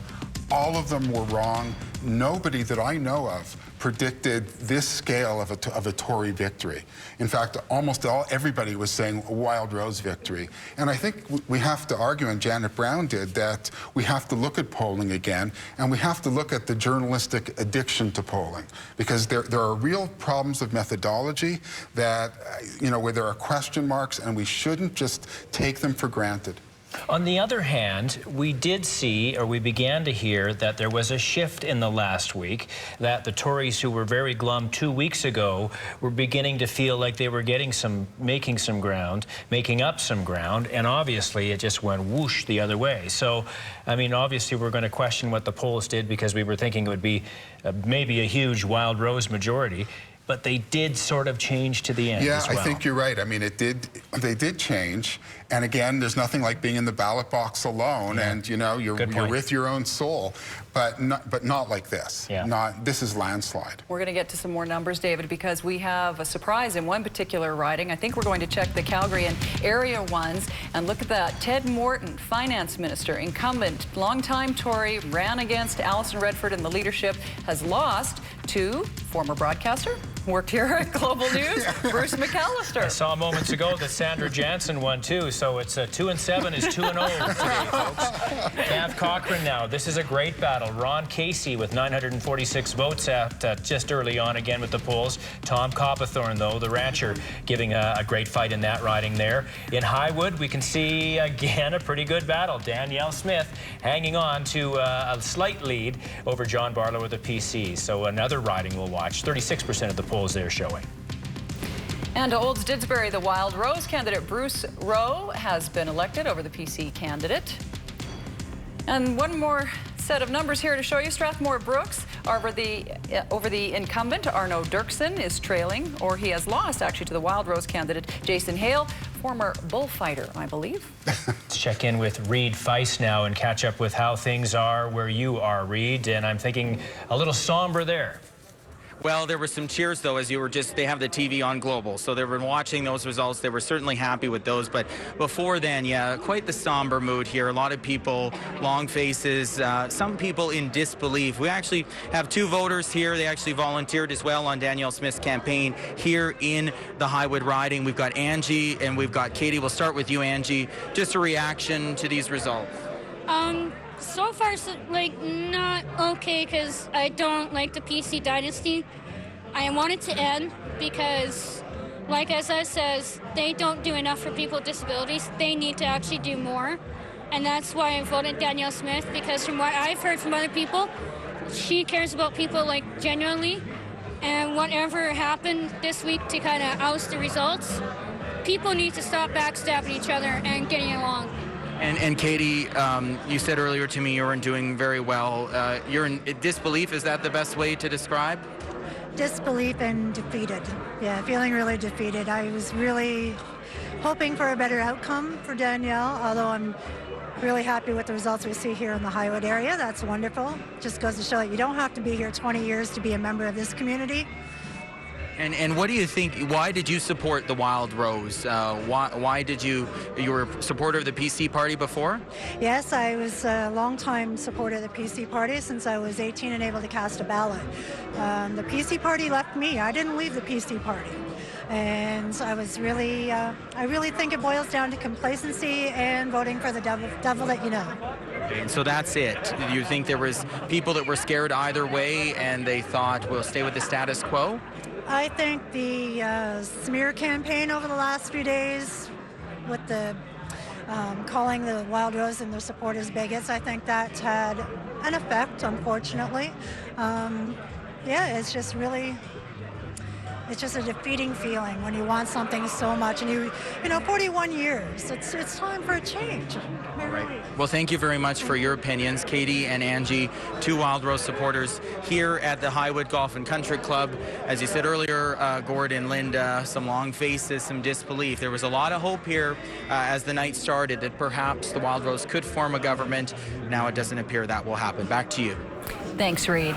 Well, a lot has been going on tonight, so we haven't had a chance to check back in with Roger Kincaid, who's keeping us up to date. But we want to know what people are saying online, Roger. Not much. No comment. No comment. Hey, you know what's really interesting? Twitter's playing a huge role in this election, and it's actually got us nationwide, too. If you look behind me on the screen here, you see the trending topics on the left-hand side of the screen. AB vote is trending nationwide, so that's a pretty cool thing. Let's read a couple of tweets about what we've seen tonight. I didn't vote in the last Alberta election because I didn't feel interested enough, but Twitter has helped. It is engaging a lot of people, and it might be getting more people out to the polls. I can't wait to see those voter turnout numbers as they come into us here.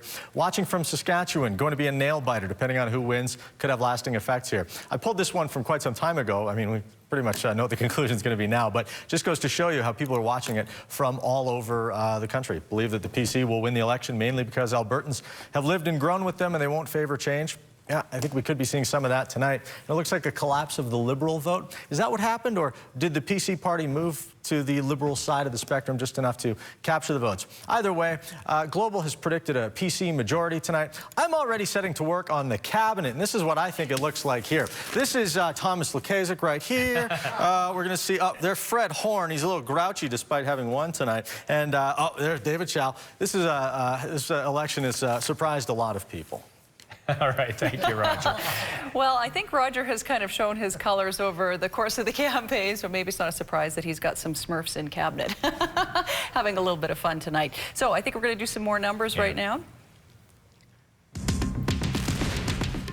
Take a look at Red Deer North now. Marianne Jablonski, the incumbent there, with a pretty good battle going with Randy Wiens of the Wild Rose, one we will continue to watch. About half the polls there reporting. So Marianne, so far, long-timer, hanging on to her riding so far. And a look at the popular vote. It is a wide margin, 44% PC, 35% to the Wild Rose, and 10% to the NDP, just 9% for the Liberals. Does that surprise you, David? Yeah, chirp in on that, David, because that is a huge turnaround. That is the Calgary popular vote now and quite a big difference there. So again, the theory that the Liberals that got 30% in Calgary in the last election were reduced to 10% now. Where did those voters go? And dollars to donuts, they went to the PCs. Yeah. That's what you were looking at early on. You said, watch that Liberal vote. Okay. Let's check in with the panel who have been very patient now. Jamie Dahl with Lindsay and Dave. And you guys haven't had a chance to weigh in on what we've seen. Well, Lindsay has been shifting and moving and fist pumping. What do you think? Well, I mean, it's an ecstatic night to be a progressive conservative in Alberta. It looks like another stunning majority. I mean, I'm shocked. I'm sure many other people are. I'm sure Stephen Carter and the Brain Trust will say that they knew this was going to happen all along. But it's good to see some of my good friends re-elected, and unfortunately, we're going to lose some of them as well. You said it's hard to watch that earlier. You said it's hard because some of these are your friends, and they won't be going back. Yeah, after 4 years, you know, you spend a lot of time up in Edmonton, and you don't know a lot of other people. Your colleagues are your friends and your mates, and you spend a lot of time together to get to know each other. They're family away from home. Do you now wish you would have run? No. No, my kids needed me to be here, and once you make that decision, it's agonizing to get there, but once you make it, it's good and you don't look back. What about you, Dave Taylor? Are you glad you're sitting here? And I'm very glad I'm sitting here. I really am. You know, I did 2 terms, and I think I made a difference in those 2 terms, but that was enough for me, and it was time for fresh blood as far as I was concerned. Now, As to the overall results, I admit I'm surprised. I thought it was probably going to be closer than it is. But I think there are an awful lot, and I was very careful not to make any predictions other than that a horse would win the Kentucky Derby. But I think there are going to be a lot of pundits eating crow tomorrow morning. Yeah, absolutely. It's a shocker. Yeah, those popular vote numbers that you showed just a moment ago almost turned around from what we've been seeing in poll after poll after poll. The polls tended to have the Wild Rose 10 points or so ahead of the PCs. Polls obviously got it wrong. So do you think that the left did veer more toward Redford on this one? Oh, I think that's pretty obvious. I mean, look at the Liberal percentage of the popular vote at 10% here in Calgary. I believe, if I remember correctly, the Libs pulled 29% in 2008. You know, so that's a significant drop. But it also goes to a notion that I've always had, and this was the notion that goes back before I ran, when I was just listening to what my callers were telling me on my talk show on CHQR. This is fundamentally a moderate, centrist, mildly progressive population.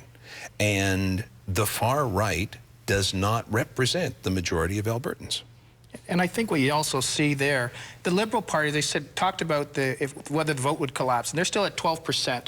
And the numbers are inversely proportionate to what they were in the polls, as David mentioned. I think a lot of those people who were flirting with the Wild Rose went back to the Tory fold. When they looked behind the tent or looked behind the curtain, they didn't like what they saw, and then they came back to something that they knew they could trust. They put the brakes on when it was time to actually mark that X. Here's a question. What happens to the Wild Rose Party now? Because they were all expecting to do a lot better than they have. And this is going to be a bitter pill for them to swallow. Well, a lot depends on what the final outcome is, because their leaders in tough right now in their own writing. Yeah. And we're expecting to hear from Danielle Smith shortly. We'll throw it back to you, Linda. And thanks, Jamie. We're also expecting to hear from Raj Sherman coming up in a bit, and we'll go to that as soon as he starts talking. We want to take a look around the rest of the province. Edmonton Beverly Clairview, the NDP candidate, is leading over the incumbent Tony Vandermeer in that riding. Also up north, let's take a look at this one here. Edmonton Calder, David Egan, who has been very vocal in his support for a stronger and public health care system, winning for the NDP there, leading at least in that one. Thomas Lukasik, the education minister, still smiling with a big, substantial win over the Wild Rose in second. And over to Edmonton Centre, Laurie Blakeman is in the lead, but still looks like it's a pretty close race there. She is the incumbent for the Liberals over the PC candidate, Ashkar Kokhar. Edmonton Decor, we go and take a look here. Janice Sarich with the check mark beside her name, so the incumbent winning in Edmonton Decor. PC's hanging on to that seat. And in Edmonton Ellerslie, another PC win. Naresh Bhardwaj winning that one handily over the Wild Rose candidate in that Edmonton riding. Edmonton Glenora, Ray Martin, former NDP leader. He's currently trailing over the PC incumbent, Heather Klimchuk. All right, David, quick comment on what we've seen so far. Quickly again, blue where we thought there might be some green in Edmonton, blue just about everywhere. Yeah, it's staggering, actually. What I think is interesting is the extent to which Redford was able to recruit new people. There's new faces, there's a new team, and there'll be Redford people. And people like Sandra Jansen, Cusinelli, Adadia, Kennedy Glanz. I mean, people were expecting renewal, and I think she'll be able to say new faces, new team, new beginning, new party. That's what she needed to do. And did you nail it on the collapsing Liberal vote, though? Talking about this at the beginning of the show, if it collapses, it's going to go to the Conservatives, and certainly in Calgary, that's what we're seeing. Yeah, absolutely. All right. Let's check in with our panelists one more time. Well, we'll go to them several times tonight, but let's go to Scott Fee back down in High River for some thoughts down there. Probably pretty quiet down there now, Scott. I think you guys are throwing to me here. It's a little loud right now, believe it or not. The music is still going, and there has been quite a crowd that's gathered here as we still wait for Danielle Smith to speak. Janet Brown, Dwayne Brad here. We've been here all evening. Let's talk a little bit about the popular vote. What do you want to say about that tonight? I'm still shocked by the popular vote. The last I saw on a provincial level, it's an 11-point lead. I mean, this is just completely at odds with what the public opinion polls told us. So something remarkable happened over the weekend, or there is some inherent bias in how every polling company tried to poll this election. And Dwayne, as we've looked here, we see the 62 projected seats right now for the PCs. Everybody talking about let's teach them a lesson. Wanted to see them get a little bit kicked. Didn't happen tonight, but some people did get a little bit stung. What I want to focus on is the power of incumbencies. The PCs lost 3 main incumbents: Ted Morton, Luc Ouellette, Ray Danila. Okay, all rural MLAs, but only 3. On the flip side, Wild Rose walks in with a 4-person caucus. Okay, Rob Anderson's elected, but Hinman, Forsyth, and Boudelier could all go down and are all trailing. So you have a situation where Wild Rose incumbents in trouble, PC incumbents swept through except for 3 in rural Alberta. So as we saw this push, as you were saying, with all the polls indicating a Wild Rose government of some sort, minority or majority, it looks like that some of these guys and women wore the sentiment that was out there to kick the PCs out. Yeah, I think Alberta is even more risk averse than we ever thought. I mean, I think the idea of moving away from the status quo is obviously not what Albertans wanted. It does seem surprising, though, that every poll, I mean, we're going to be talking about this for at least a couple of days, that has indicated that at no sign did it see the Tories maybe a minority over the weekend, maybe. But that was a maybe. Even the most optimistic poll for the PCs, I mean, there was a rumor that there was a private poll out that showed a 4-point lead for the PCs. And the PCs were really talking this one up. And PCs were quietly sort of hoping for a minority. So I think this has got to be taking the PCs by surprise as much as it is us, because I don't even think they were seeing this in the I mean, you can talk about the weekend effect. Most of those polls were done Wednesday and Thursday. But to have that sort of 15-point switch over the course of a weekend, I think there's something wrong with how we're doing polling. And it's amazing, as we were here early, 3 o'clock, some of us, and as we watched the Wild Rose people enter here, the energy has certainly changed from then to now. Yeah. Oh, without a doubt. Well, we'll be talking to you guys throughout the evening as we still watch a few races out there that will be interesting for sure. All right, we're going to go live. We'll throw back to you guys in the We're going to go live now to Raj Sherman, Liberal leader, who's making a speech. Yes. But there is no better way for the will of the people to be expressed.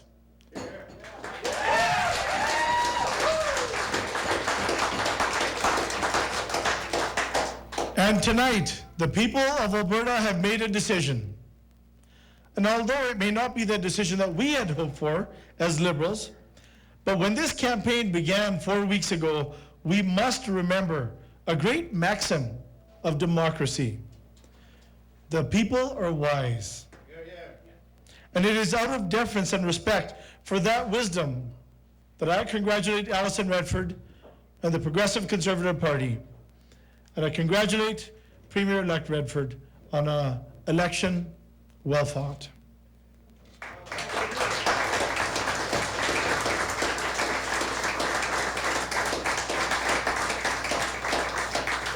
I would also like to congratulate the new leader of Her Majesty's Loyal Opposition, Danielle Smith and the Wild Rose Party.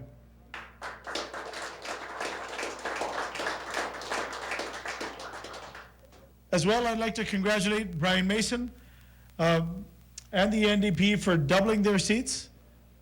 They offered a good vision, and we agree with many parts of that vision, and Mr. Mason's done a good job. I congratulate him.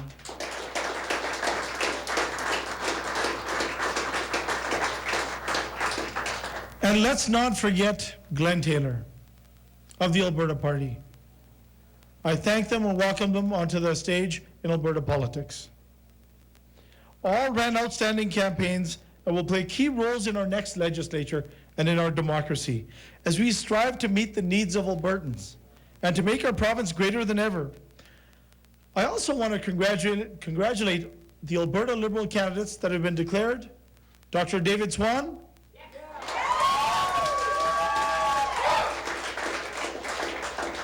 Laurie Blakeman,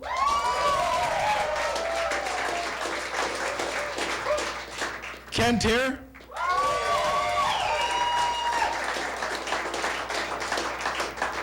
Darshan Kang, Now, with respect to my seat, you know how it is. We're going to wait till the last minute and the last poll, so it ain't over yet.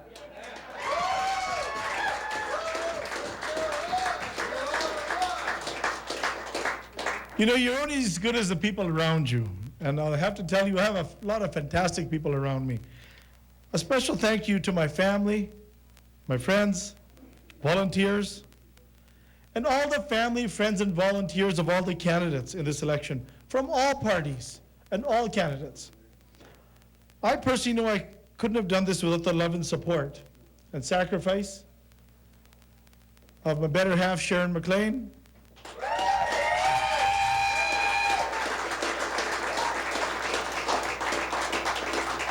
and my mother, Santosh. Mom, where are you?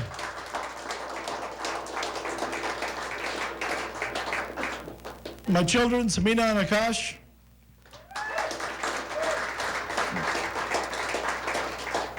And my brothers and their families, but you know what?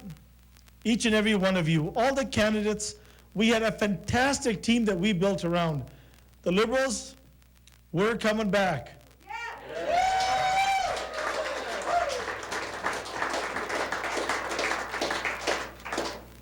The Alberta Liberal candidates, they have campaigned to represent ideas and platforms. I believe the best ideas. In our platform right here, platform labeled yes. And it's because of all of you, my dear friends, that this is the most widely read book in Alberta politics.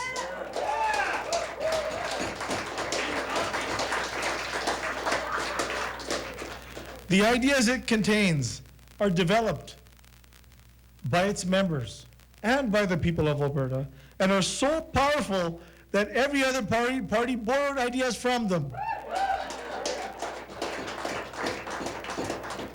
Though we wish we would have won more seats, we can and we should take great pride in the fact that we got people across Alberta talking about our ideas. We have started some very important conversations in this province. Conversations that we will continue. Conversations about how to give our seniors the dignity and respect that they deserve.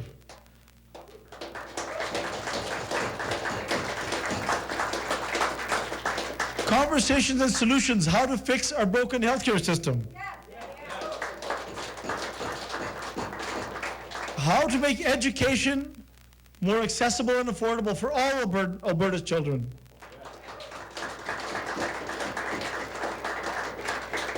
Conversations on how to build our communities and how to protect our environment while still growing our great economy.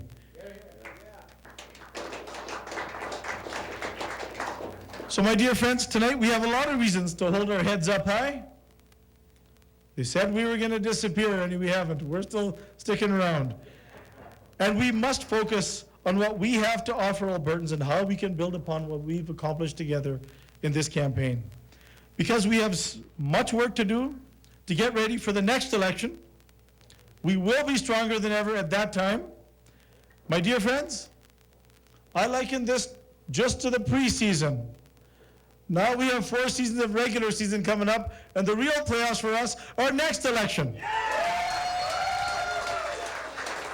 You've been listening to Liberal leader Raj Sherman commenting on the fate handed his party tonight, and he says they're not going away, they're going to still be around. Alberta Liberal Party and the Alberta Liberal Vision.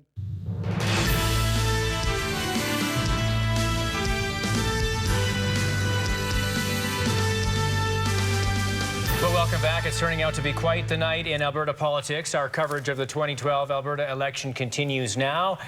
And boy, it's been a bit of a surprise. It has been an interesting night. Let's start with the numbers here, folks. Leading and elected, 40 elected, total of 59, and that's leading and elected, and that's for the PCs, and the Wild Rose 21. So a lot of people shaking their heads tonight.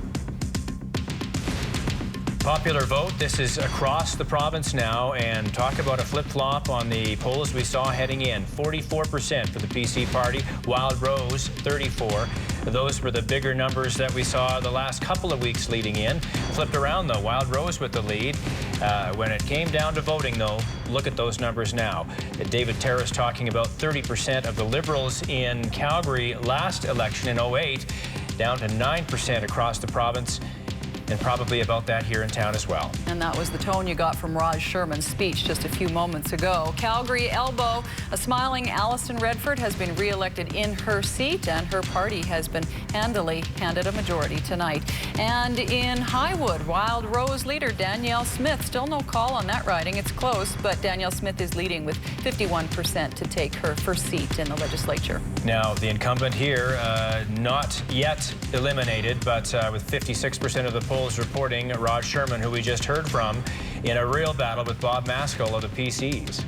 And Brian Mason, he's been around for a while. He has been re-elected for the NDP and promises to keep doing battle. Now, Glenn Taylor pulling in about 15% of the vote in his riding. He did most of his campaigning. I think he came to Calgary and Edmonton a couple of times. But as Dave Taylor said earlier, it's about beginning and starting and getting that whole process. 4 years from now, they'll be a little bigger. And 4 years from then, maybe they'll have more seats. So that's all part of the process, I guess. What stands out for you tonight, David?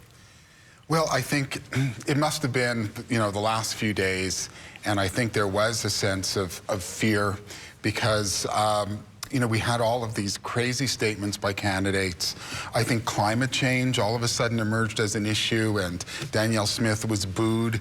I mean, the only countries in the world that dispute the science of climate change are Iran and Saudi Arabia. And there was a sense that, we would be mocked by the world. And also, I think the hard position vis-a-vis the rest of Canada, that all of a sudden, would they light a match to create a firewall? And, would we throw the RCMP out of the province? Would we take apart the Canada Pension Plan? Would we dispute equalization? And, at the end of the day, Dave Taylor said that Albertans are moderate and we're diverse. We're also very good Canadians. So I think there were all these question marks, and all of a sudden the question marks, got larger and larger. You talk about the booing. That was in an all-candidates meeting in Edmonton. This was as Danielle and the Wild Rose were rolling along really high in the polls. Talk of majority, perhaps, sweeping out like we do every 40 or maybe, I guess, 50 years now. But a big change coming. Yet at that candidates meeting, booed. And we hadn't heard that, and it almost seemed to bring the momentum to a screeching halt. Yeah, I thought that was an incredible moment. I mean, she was in a media bubble, right? And they had the first 3 weeks a good news story every day. And basically, before any criticism could develop, they'd move on to the next announcement, the next good news story, the next promise. But they ran out of good news stories, and the last week it all descended on them. And during that meeting, Danielle Smith was outside of her own bubble. She was not surrounded by supporters. It was the general public. And the reaction against her was very fierce, and she looked very shocked. We're going to take a look at some more numbers for you as they're continuing to come in tonight. Central Alberta, 74% of the polls reporting, and the PC candidate is in the lead, but it's close there over the Wild Rose candidate in Red Deer North. Red Deer South now, Cal Dallas has the check mark, the incumbent hanging on. Pretty good battle with Wild Rose. Nathan Stephen giving him a good run, but the check mark goes there. Nothing to announce here, but a big fight for Luc Ouellette. Some already saying he's out. Again, when you've got a Ted Morton going down and a Luc Ouellette, the old guard, if you will, taking some hits. And the tourism minister, PC candidate Jack Hayden, is trailing in that riding there. Lacombe Pinoca, the Wild Rose candidate Rod Fox is in the lead, but not by much over the Tories' Steve Christie. Rimbey Rocky Mountain House Sundry, Joe Anglin of the Wild Rose knocking off Ty Lund. Another of those veterans we've gotten to know over the years. Ty Lund going down in defeat there. Doug Griffiths, on the other hand, hanging on. The incumbent for Battle River Wainwright. A lot of people on that leadership campaign said, I like what this guy's all about in the future. And Doug is back in as an MLA for Battle River Wainwright. One Liberal MLA, Darshan Kang, has been hanging in tough tonight, and probably not some smiling faces there tonight. We're going to go to Doug Vason to check in on how they're feeling at that headquarters. Doug? Linda, Darshan actually joining us right now, and one thing Raj said during his speech was that he'd have to wait for the last poll to determine his fate. Get much the same feeling here at Calgary McCall. Well, I don't think so. I'm confident at the end of the night I'm going to win it. And same thing happened in 2008. I was trailing by about 750 votes. And at the end of the night, we got it, and I'm confident I'm going to get it. it will have to be a long night here again. But speak to the point, and Raj said we haven't gone away, we'll be back.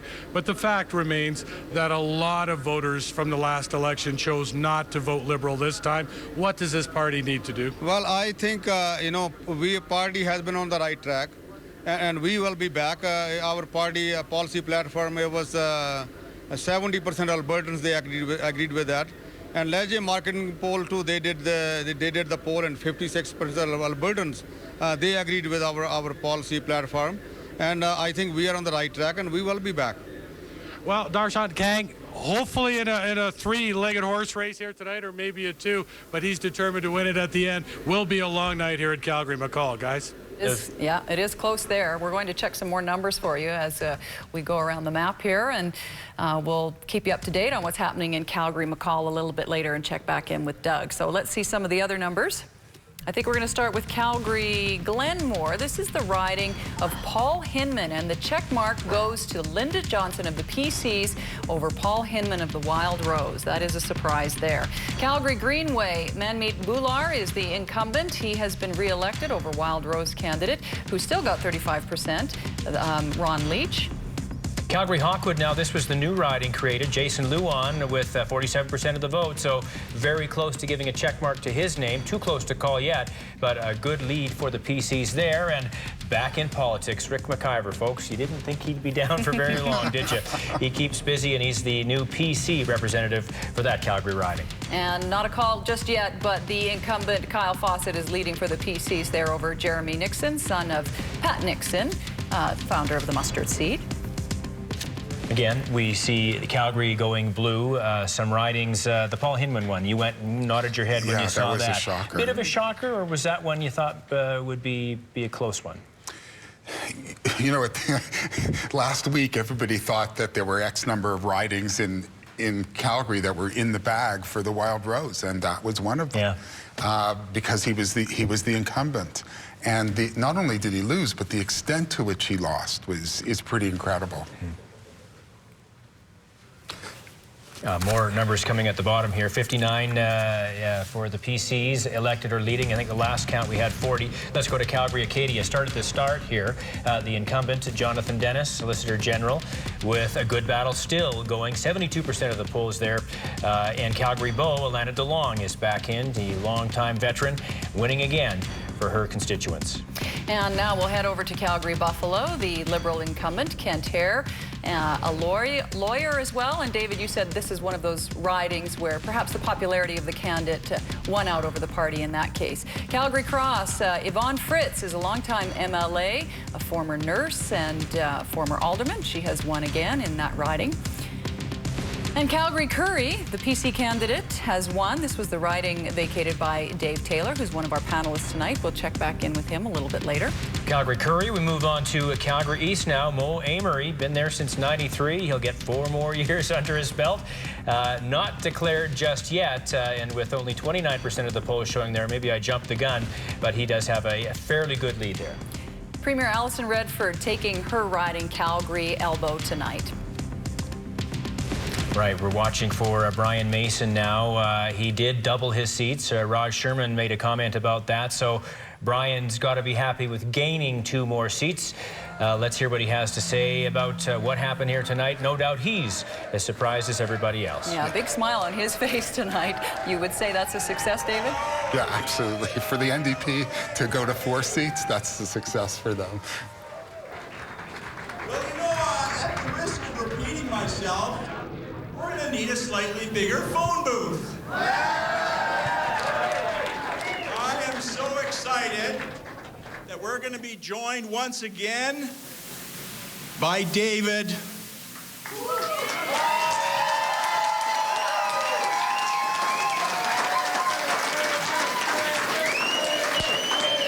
David, David, David, David, David, David, David. And we're going to be joined by Darren.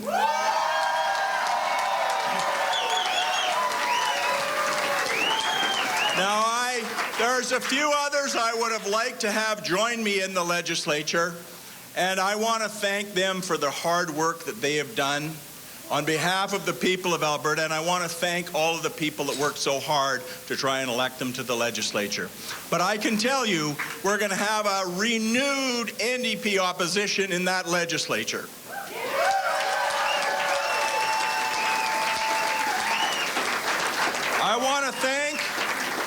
I want to start by thanking some people, and particularly I want to thank my family for their support over the years.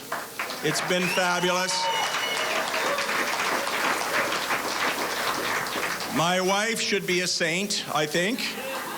And I'd like to thank the rest of my family. My son Peter and my daughter-in-law Jeannie are with me. And my son Alex couldn't be with us, but I know he's watching. And I want to thank the outstanding team of candidates who carried our banner in this election. We have won more votes in this election in many ridings than we have ever won before.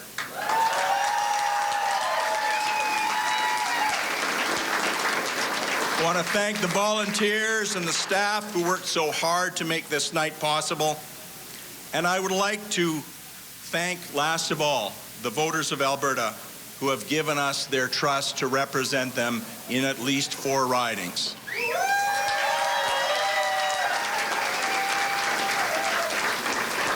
I want to congratulate everyone who's been elected to the legislature tonight to serve the people of Alberta in the legislature. I would like to congratulate Alison Redford on her victory. I never thought that was going to happen, but you can't count the PCs out. That was a very strong victory, and I congratulate Alison Redford.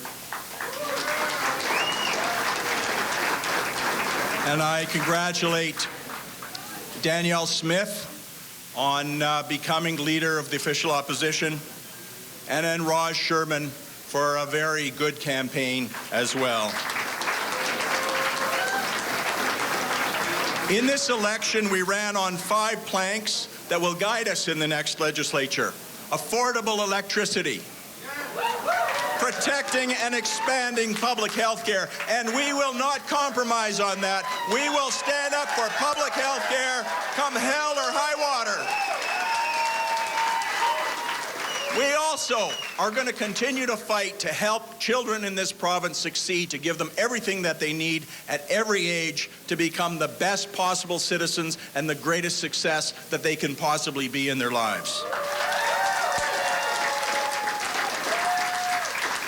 And we've shown that we will not forget about a clean environment. Nobody else talks about it, but we will remind them. We will stand up for a clean Alberta. And although the other parties may not want to hear it, we're going to be talking about royalties, and we're going to be talking about upgrading bitumen and jobs here in this province.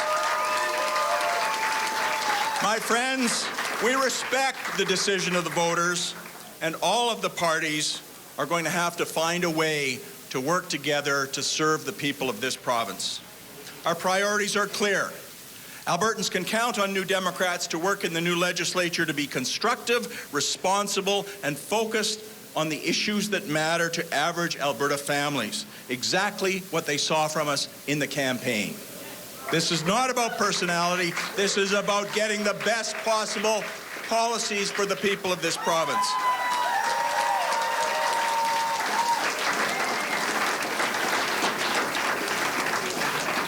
Tomorrow is a new day, and we start tomorrow to work hard for the people of this province. Tonight, let's catch our breath, let's celebrate our victories, and let us prepare for tomorrow, because the work really starts then. Thank you so much. Appreciate it. Appreciate all of your support.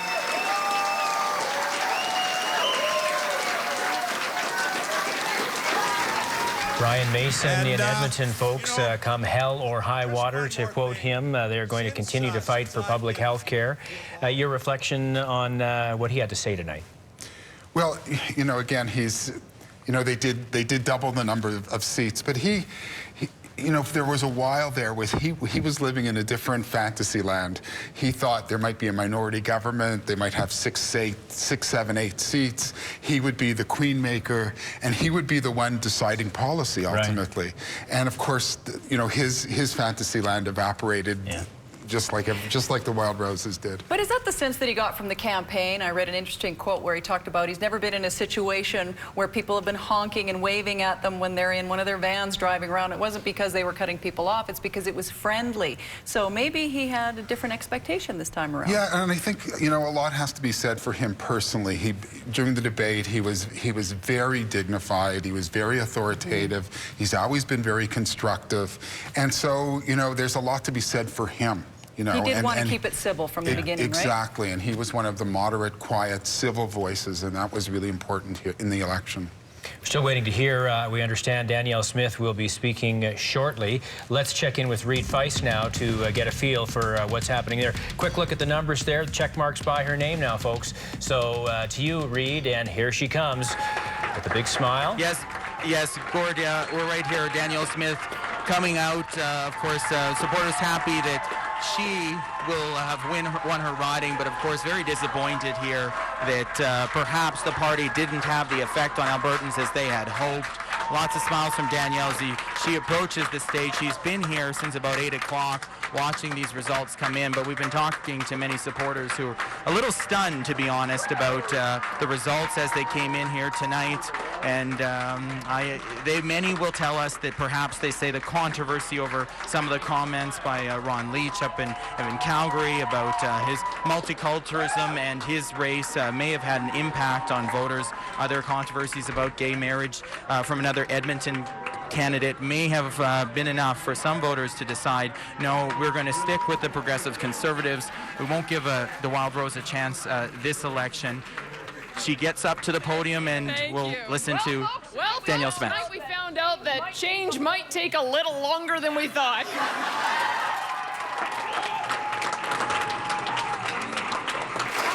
Now, we knew when we started this project that we had our work cut out for us. But the growth of Wild Rose has been nothing short of remarkable. 4 years ago, truly.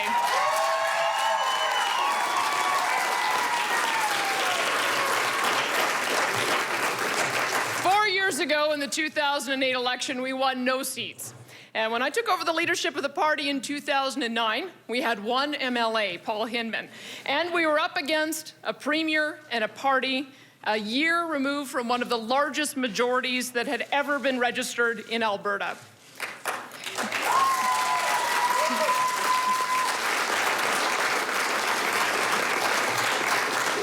Going into the campaign, we knew that we faced a formidable opponent, an opponent that had been in power for 41 years, an opponent with an impressive political machine that wasn't going to go down without a fight.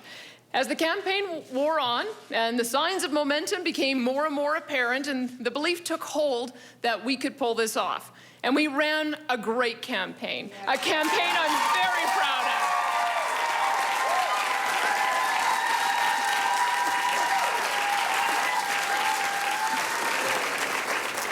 We ran on our ideas, and we ran with our ideas with conviction and clarity. Our dedicated team of candidates took our message to the doorsteps and to the town halls across this province, and I could not be more proud of each and every one of them.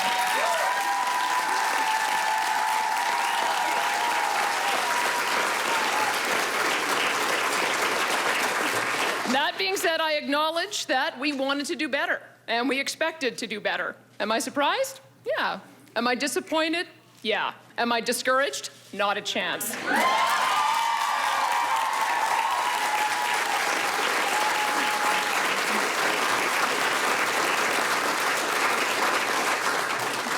Albertans have decided that Wild Rose might need some time to prove ourselves, some time to establish ourselves. And I relish the opportunity, and I am grateful for the responsibility that Albertans have bestowed upon us. Today, I stand at the helm of the official opposition.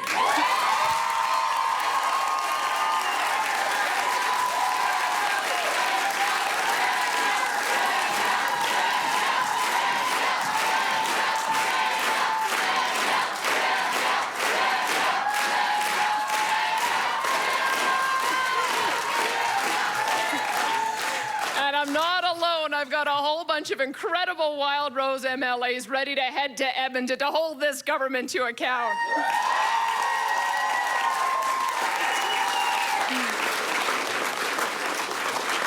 Now, to all those who cast their ballot for Wild Rose in this election, thank you. Your trust in us is humbling, and it won't be taken for granted. I'm sorry it didn't end the way that we had all dreamed, but we're not done yet. I do want to say a few thank yous before we wrap up. I want to thank the people whose love and support inspired me to run for office in the first place, and whose advice and encouragement has been invaluable to me at every step of the way. My husband, David, my stepson, Jonathan.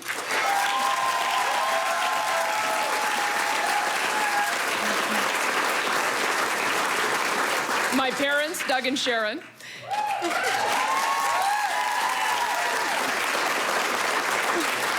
From the very bottom of my heart, thank you. And to my campaign staff and volunteers, I tell you, I have never worked with a more principled, professional, passionate group of people. Thank you all.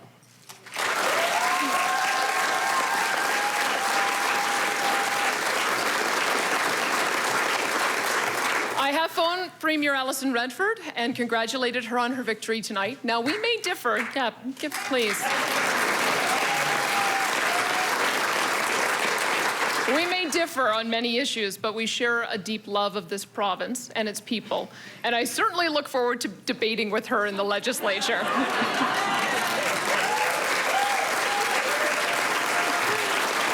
And to my new and improved Wild Rose Caucus, we will work together and we will serve our constituencies in the legislature. We will do our supporters proud, but we will work hard to hold this government to account on behalf of all Albertans. Thank you.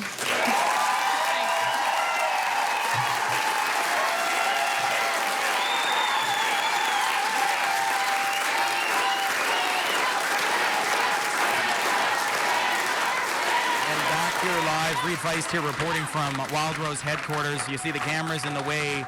Danielle Smith getting flowers from supporters, hugging her husband, David Moretta.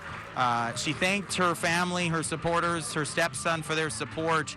She said she's disappointed by the results tonight, but she's not discouraged. She also talked about her, now she has a bigger Wild Rose Caucus, not the size that they were hoping. You can see she's coming down the stage now. Now, they've decided not to do a traditional media scrum interview, but they drew for which media outlets would be able to speak with her first. Danielle Smith there, shaking hands with supporters as she leaves the stage here after not achieving the success that perhaps she had hoped. Leaving the room here, a lot of people here disappointed and surprised that perhaps they didn't have the impact on voters they had hoped for. Agreed. There's still more supporters here. They're happy, of course, that Danielle has won her seat in Highwood and now can be a member of the legislature. We had been told she was going to speak to different media outlets, but now it appears she has left the main room here at the Highwood Golf and Country Club.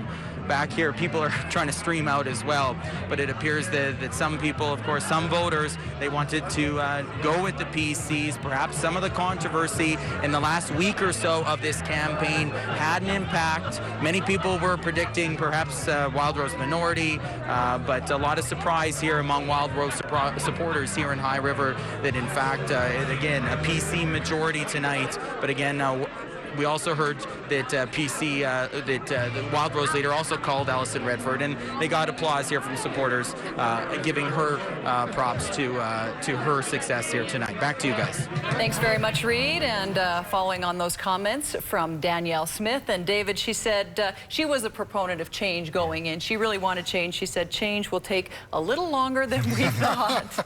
Understatement, I suppose. Well, I mean, let's give her full credit. She's smart, she's articulate, she's charismatic, she's a great organizer. She made huge gains tonight, and she's aware that Alberta is sometimes a two-step process. Lougheed took 2 chances to win. He didn't win in 1967 and had to wait till 1971. I think she'll be a terrific opposition leader. But here's the warning. This party largely won in southern rural Alberta. Not in Calgary, not in Edmonton, not in Lethbridge, not in Red Deer. It has to become an urban city, an urban party. If they're locked out of the cities, there's no future for them. And the other thing is, as long as the Liberals are weak and Redford can straddle the center, she can be premier for a very long time. Well, they're already in 41 years, add in at least 4 more. We're up to 45. That will be the longest running party in Canadian history, will it not? That's right, because the Big Blue Machine in Ontario was in power for 43 years. Interesting. All right. One of the Liberals elected tonight, or re-elected, is in the riding of Calgary-Buffalo. That is Kent Hehr, the incumbent. Let's check in now with Jeremy Hunka, who has been talking with Kent Hehr tonight. Jeremy? Cheers in Calgary-Buffalo at Kent Hehr's party headquarters tonight. Huge victory tonight. There were some tense moments earlier. Kent, what are you feeling right now?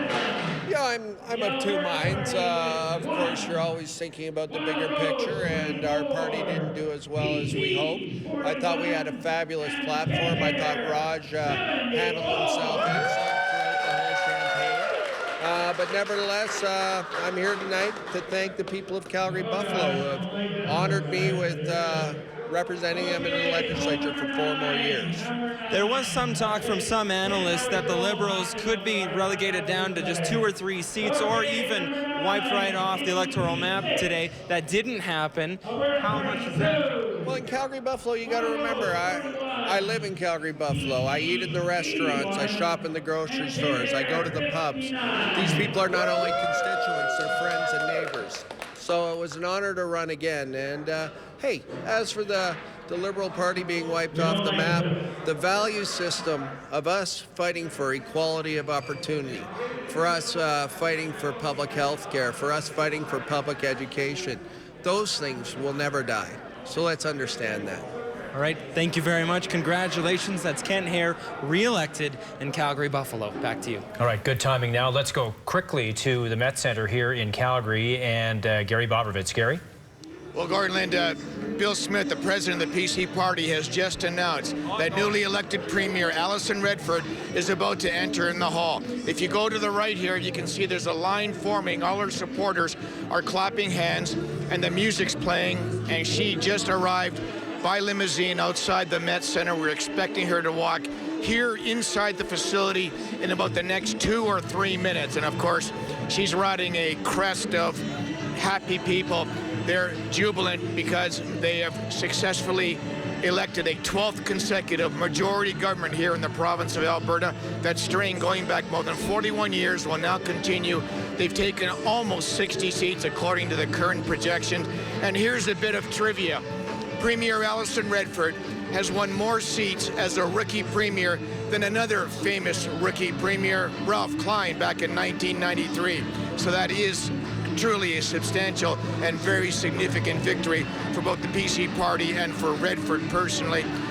I'll continue to talk here while we're waiting for Redford to come through, and it may be another 30 or 40 seconds. She's in the hallway just outside the Met Center right now, getting ready, meeting supporters in the hallway, and she's about to enter into the main room probably in the next 30 or 40 seconds. So, Gary, this has been a roller coaster probably for her supporters because of the polling and all this internal debate about, you know, what the future holds for Alison Redford. So no doubt she will be walking in that room with a big smile on her face tonight. Oh, absolutely. No one's probably more surprised than the PC supporters here because, let's face it, the election pretty much had them counted out. The polls had them up 20, then even, then down 10 to 15, and it looked like everyone was projecting a Wild Rose majority government at the very best. Somewhere inside the party telling me they were hoping for a minority government. What's happened since then? They've had a smashing majority government victory.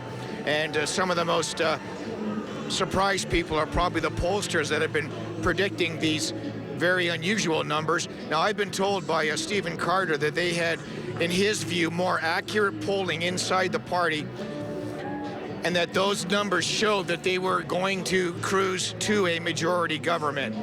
You have to take those things with a grain of salt. You don't know whether he is talking fact at that point or simply trying to put the best face on a very bad situation. But a week ago, it looked pretty grim for all of them. Well, Alison Redford was pretty positive the last few days, Gary, even though, as we said, those polls weren't showing that. She, in media interviews and comments along the way, the whistle stops the last few days, was very, very positive. Yeah, well, I think that what they did was they were kind of quiet Friday, Saturday, and Sunday. You'll also know that the PC stepped up their attacks on the Wildrose, especially on some of the social value issues. Abortion, social conscious rights, allegations of intolerance by some of their candidates. And I think that really tipped the balance of power, and it also convinced voters, as they say, better the devil you know than the devil you don't know. And I think a lot of people who may have wanted to punish the PC government and perhaps vote for the Wildrose had second thoughts when they entered the polling station today. We had a very heavy voter turnout, and that usually is a good sign for an incumbent government. So all those things, you add them up together, and perhaps that was the key to Wildrose collapsing in the last 48 hours, or the last 3 days at least, and the PC's pulling out a surprising majority government. All right, great work, Gary. We will jump back to you as soon as she does shake the 5 billionth hand, I think, there. But let's roll through some Calgary boards again and get caught up on the ridings here we're keeping an eye on. Let's go with Calgary-Glenmore, and the check mark is beside Linda Johnson. We've seen that before. Bit of a shocker here. If there was a Wildrose riding in Calgary they thought they'd hang on to, it's gone. It's PC. Yeah, there are a few surprises in Calgary. This is not necessarily one of them, though. Calgary Greenway, Manmeet Bhullar, who is a very young MLA. He's currently service minister. He has been re-elected. Calgary Hawkwood, Jason Luan with the check mark beside his name, too. So the newly created riding going PC. Against David Yeager of the Wildrose, there was a heavy contingent of oil and gas people running in this election and running for the Wildrose. And in Calgary Hayes, Rick McIver, who came second to Naheed Nenshi in the last civic election, longtime alderman, he has been elected there. Calgary Klein, Kyle Fawcett back in, the incumbent with the check mark there. So good fight from Jeremy Nixon, but Fawcett is back in for the PCs. In Calgary Lougheed, Dave Rodney has climbed another mountain. Sorry about that. Mr. Everest did it again. John Carpay, I do apologize. John Carpay, though, a lot of people thought would give him a good fight. Calgary McKay Nose Hill, that has gone PC as well. The incumbent, Dr. Neil Brown, over the Wildrose candidate, Roy Alexander. And over to Calgary McCall, still not a call there, but in the lead is Grant Galpin of the Wildrose Party over Mohammed Rashid. Calgary Mountain View, David Swan with a check mark. So Dr. David, one of the 3 Liberals we've seen. Laurie Blakeman, the other, and Kent Hare we heard from. So Dr. Swan back in the legislature.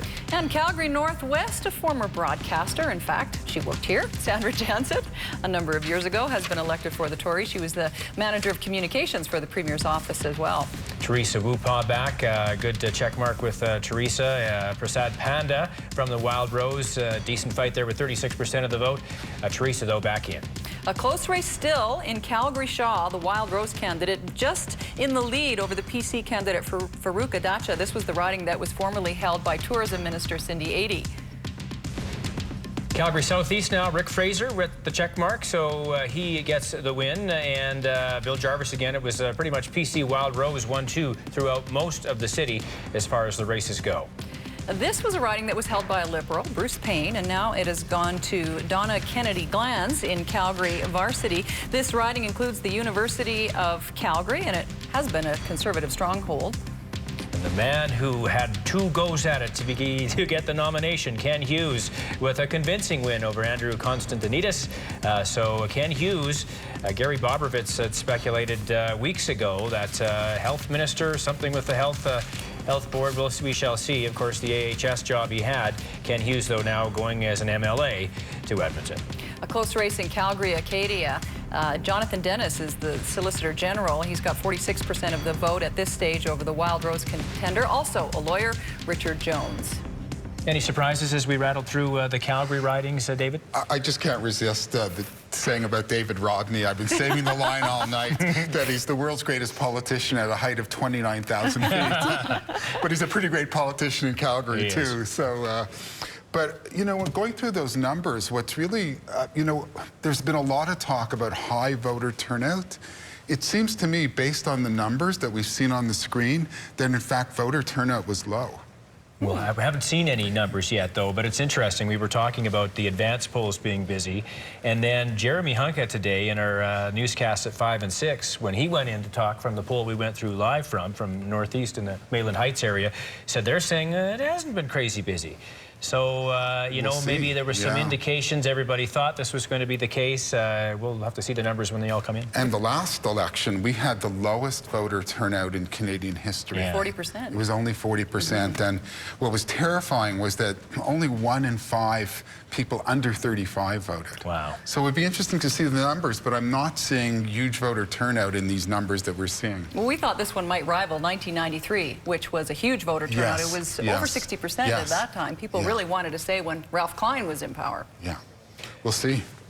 Live peek now at the Met Center again, and Howard Silver there. I think that's his center, isn't it? I think he's the Metro man himself, waiting for Alison Redford to come in. We have heard, though, from Raj Sherman first, very gracious, Brian Mason, feisty. I thought Danielle Smith's speech, David, was a good 9 out of 10. She was very gracious and also laying down the rules, saying, you know, we got a fight coming. Yeah, very dignified, but very hopeful.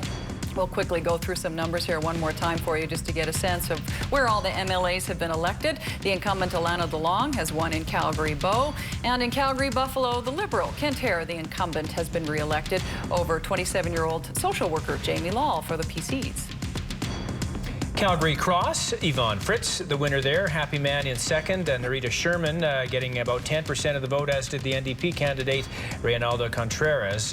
So again, the battle here between the two parties, the two front runners. Narita Sherman is actually the niece of Raj Sherman and worked on his campaign. Over to Calgary-Curry, the Christine Cusinelli has been elected for the PCs. And now we're going to go to Redford's headquarters, check in with Gary Bobrovitz as the Premier of Alberta, Alison Redford, is entering the room.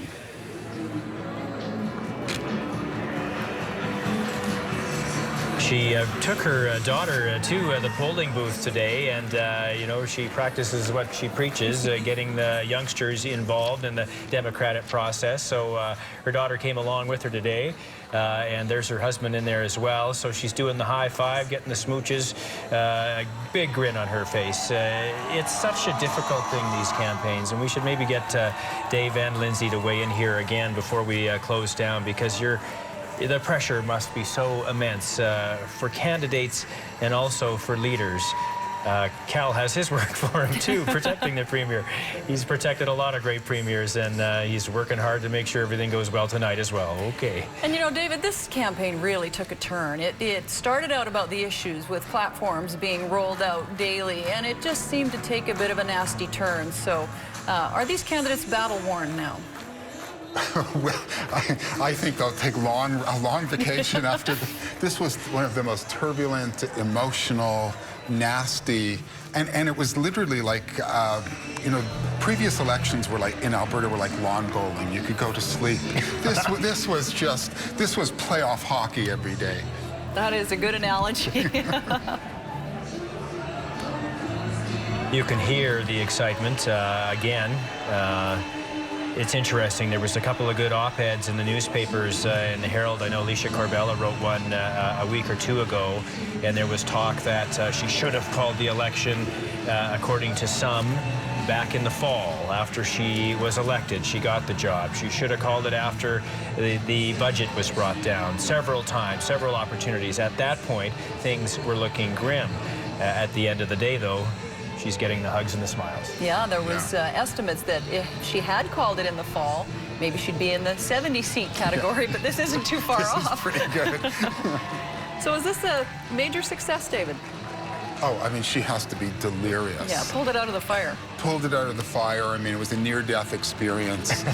And, you know, this is somebody who just has to be elated. I think she saw her own political death. She envisioned her own political death, and now it's a rebirth. Alberta and the Premier of the province, Alison Redford.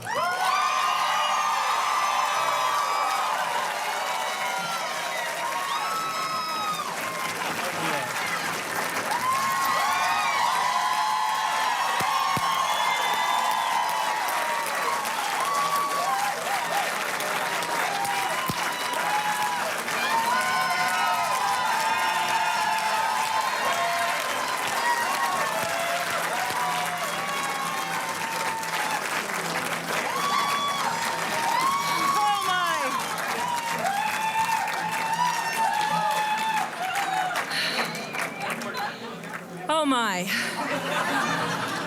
Thank you, everyone. This is an exciting night.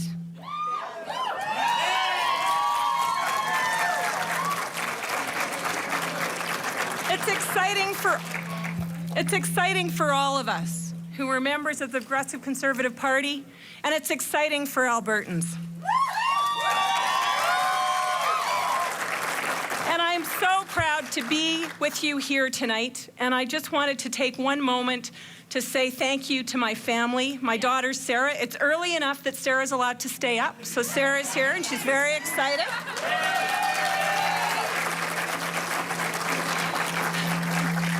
To my husband Glenn, to my sisters, and I'm thinking about my mom. Yeah. But I want to start by thanking the incredible people of Calgary Elbow for believing in me and granting me the opportunity to represent you for another term. I really am truly humbled.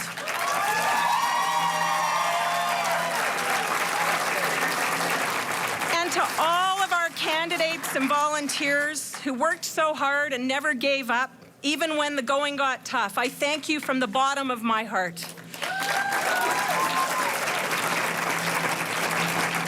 Tonight is a very happy night for the Progressive Conservative Party of Alberta.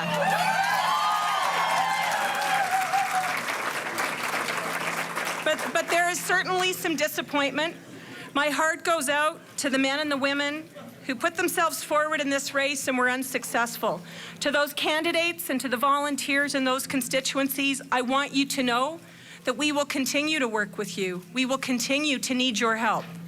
And we will work with you closely in the days and the months ahead.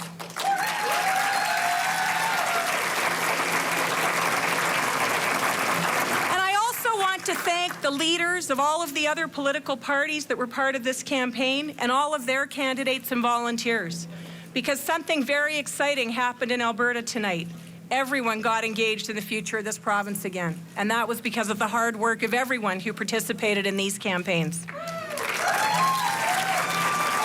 You know, today, a new record number of Albertans chose to exercise their democratic right and came out to vote. Every Albertan knew that this election was about choice.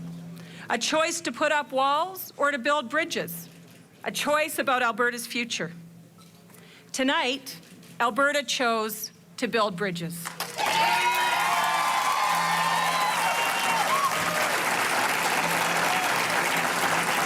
We chose to express our pride and stand on the shoulders of our great history. Today, Alberta, you spoke, and you spoke loudly, and I want you to know that I heard you. Since becoming your premier, I've talked often about how Alberta has changed and that it's time for politics and government to catch up. This campaign has driven that point home to me. Albertans want change. They want positive change, and they want change that moves Alberta forward. You know what I know. Change is difficult, and we don't always get it right. But I'll tell you, this Progressive Conservative Party has introduced change, has promised change, and will make change in this province.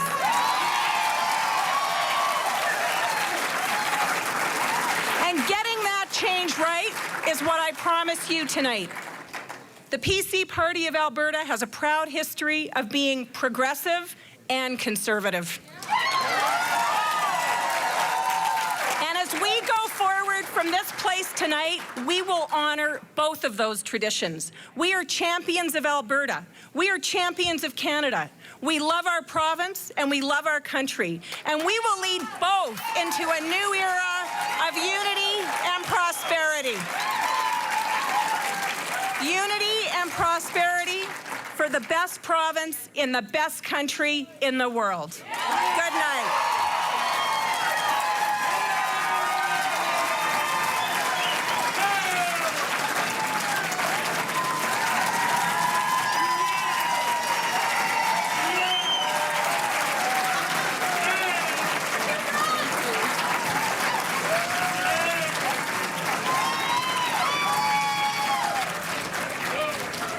All right, quick comment from the desk. David Terrace has been watching that. To want change, make change, they'll get it right. Was she addressing those who didn't vote Conservative tonight, that she's got the message, we're about to do things a little differently? Well, I think there's a question whether she learned her lesson.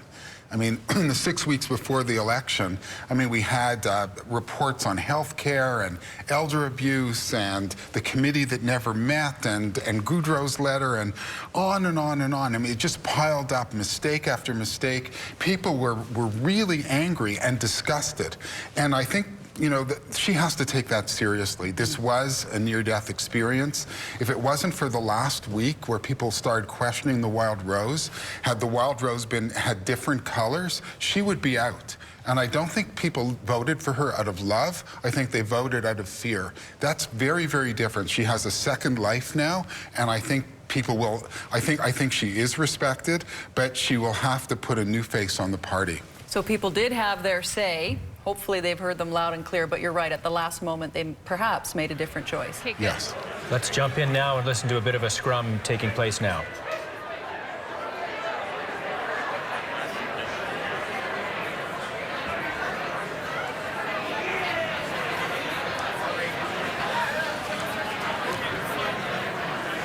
Gary Bobrovitz is live at Alison Redford's headquarters, and perhaps you're not close enough to that news scrum to hear exactly what Alison Redford's talking about, but your thoughts on the speech that she gave tonight, Gary?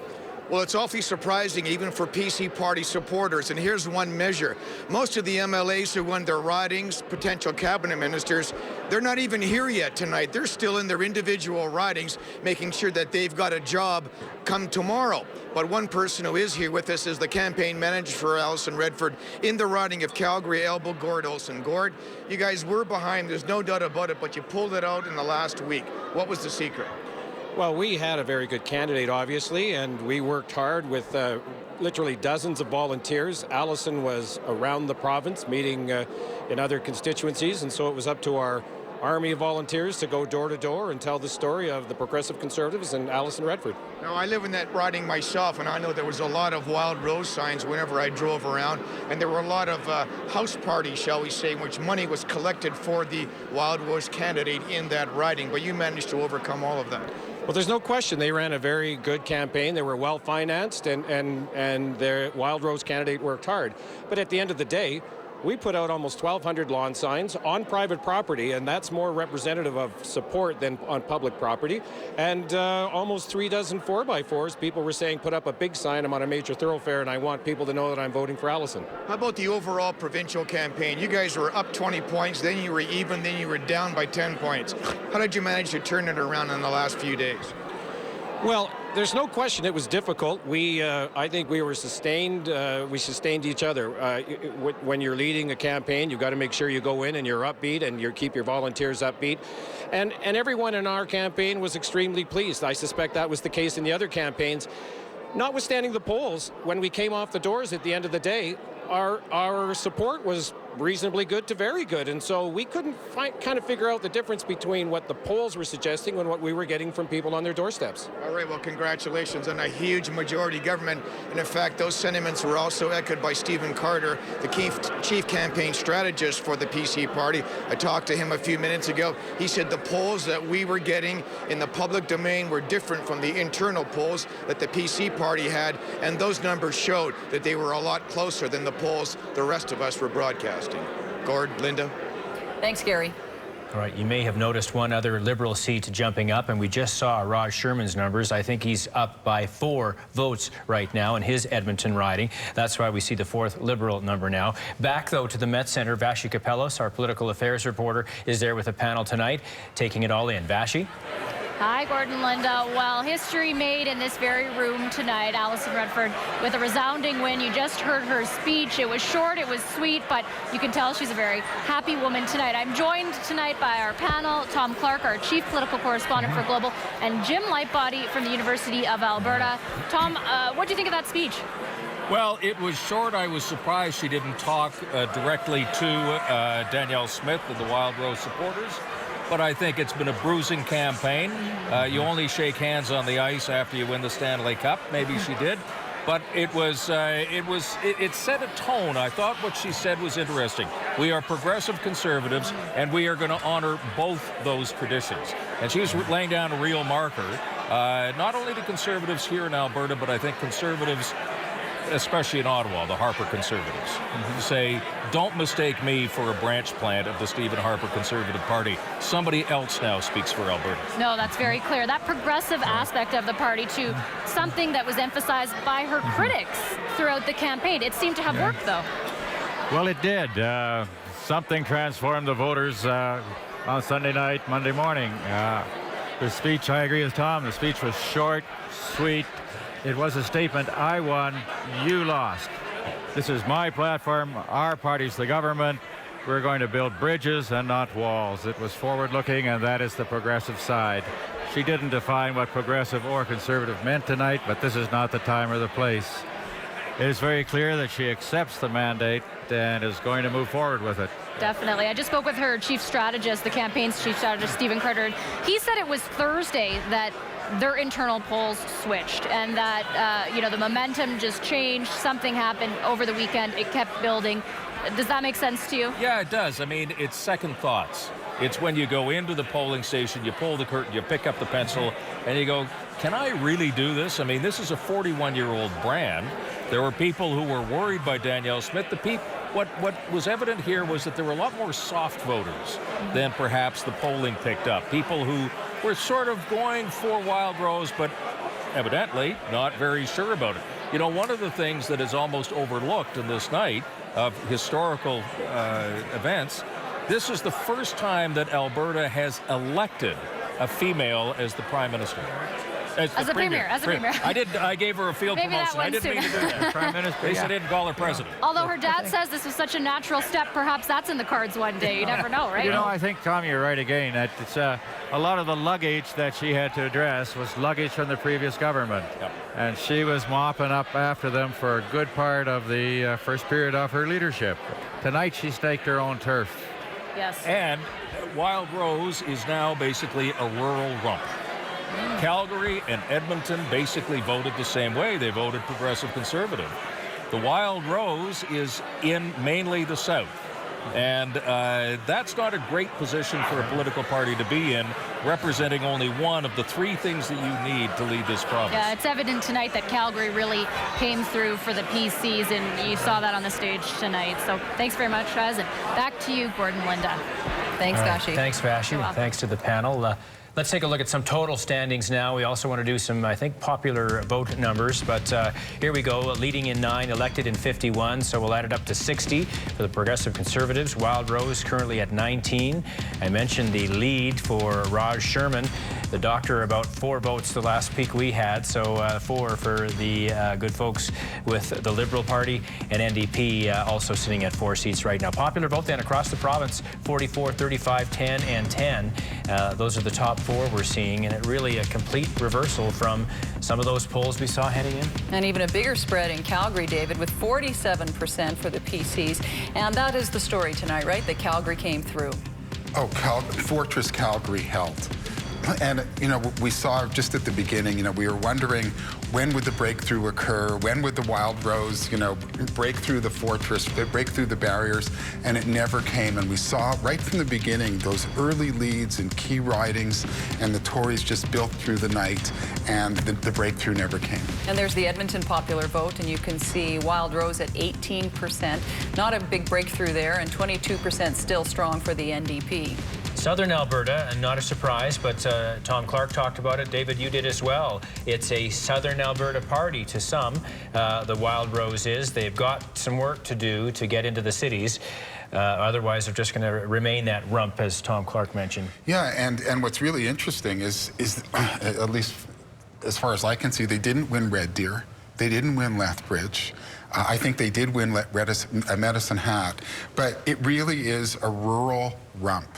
And unless they break through the cities, I mean, Edmonton, they were slaughtered. Calgary, the fortress held, and they didn't win the small cities either. So if you're not an urban city, you have, sorry, if you're not an urban party, you have no chance of winning. Haven't heard from our other panel for a while. Let's check in with our good friend Scott Fee. And Scott, bring us up to scratch on what Janet and Dwayne have been thinking. You bet. Thanks, Gord. Yeah, we've been talking just in the breaks here about the popular vote. Alison Redford talking about record-breaking numbers turning out.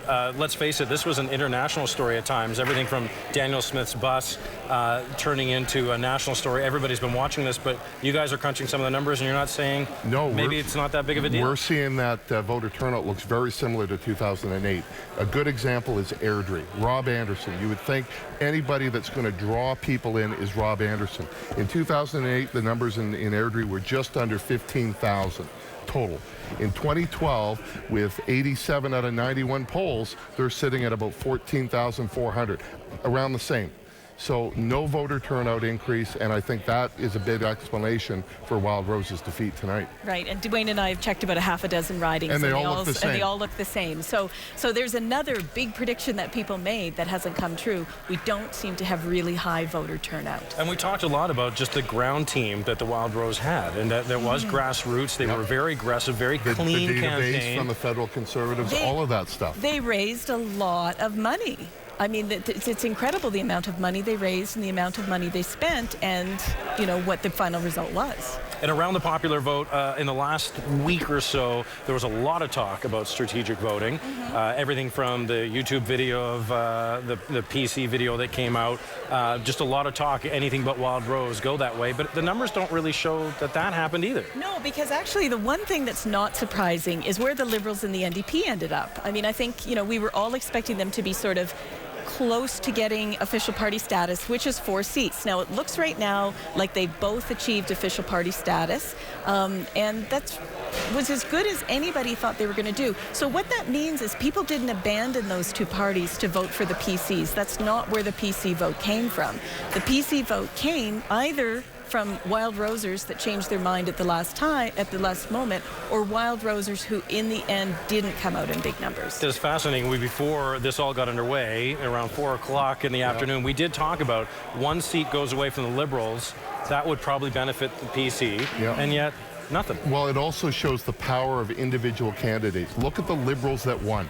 David Swan, Kent Hare, Laurie Blakeman, and possibly now Raj Sherman. If you were to identify 4 Liberals out of 87, those would be the ones. And so I think that was less about the Liberal brand and more about those individual candidates in those ridings. People didn't move from them to the PCs. It held. And so if you would have thought that not only do the PCs win a majority government, but the NDP and the Liberals do well as well. And you can say the same thing about the NDP. Yeah, Rachel Notley, Brian Mason. And now we've got Ray Martin and David Egan and Billis, Darren Billis. So.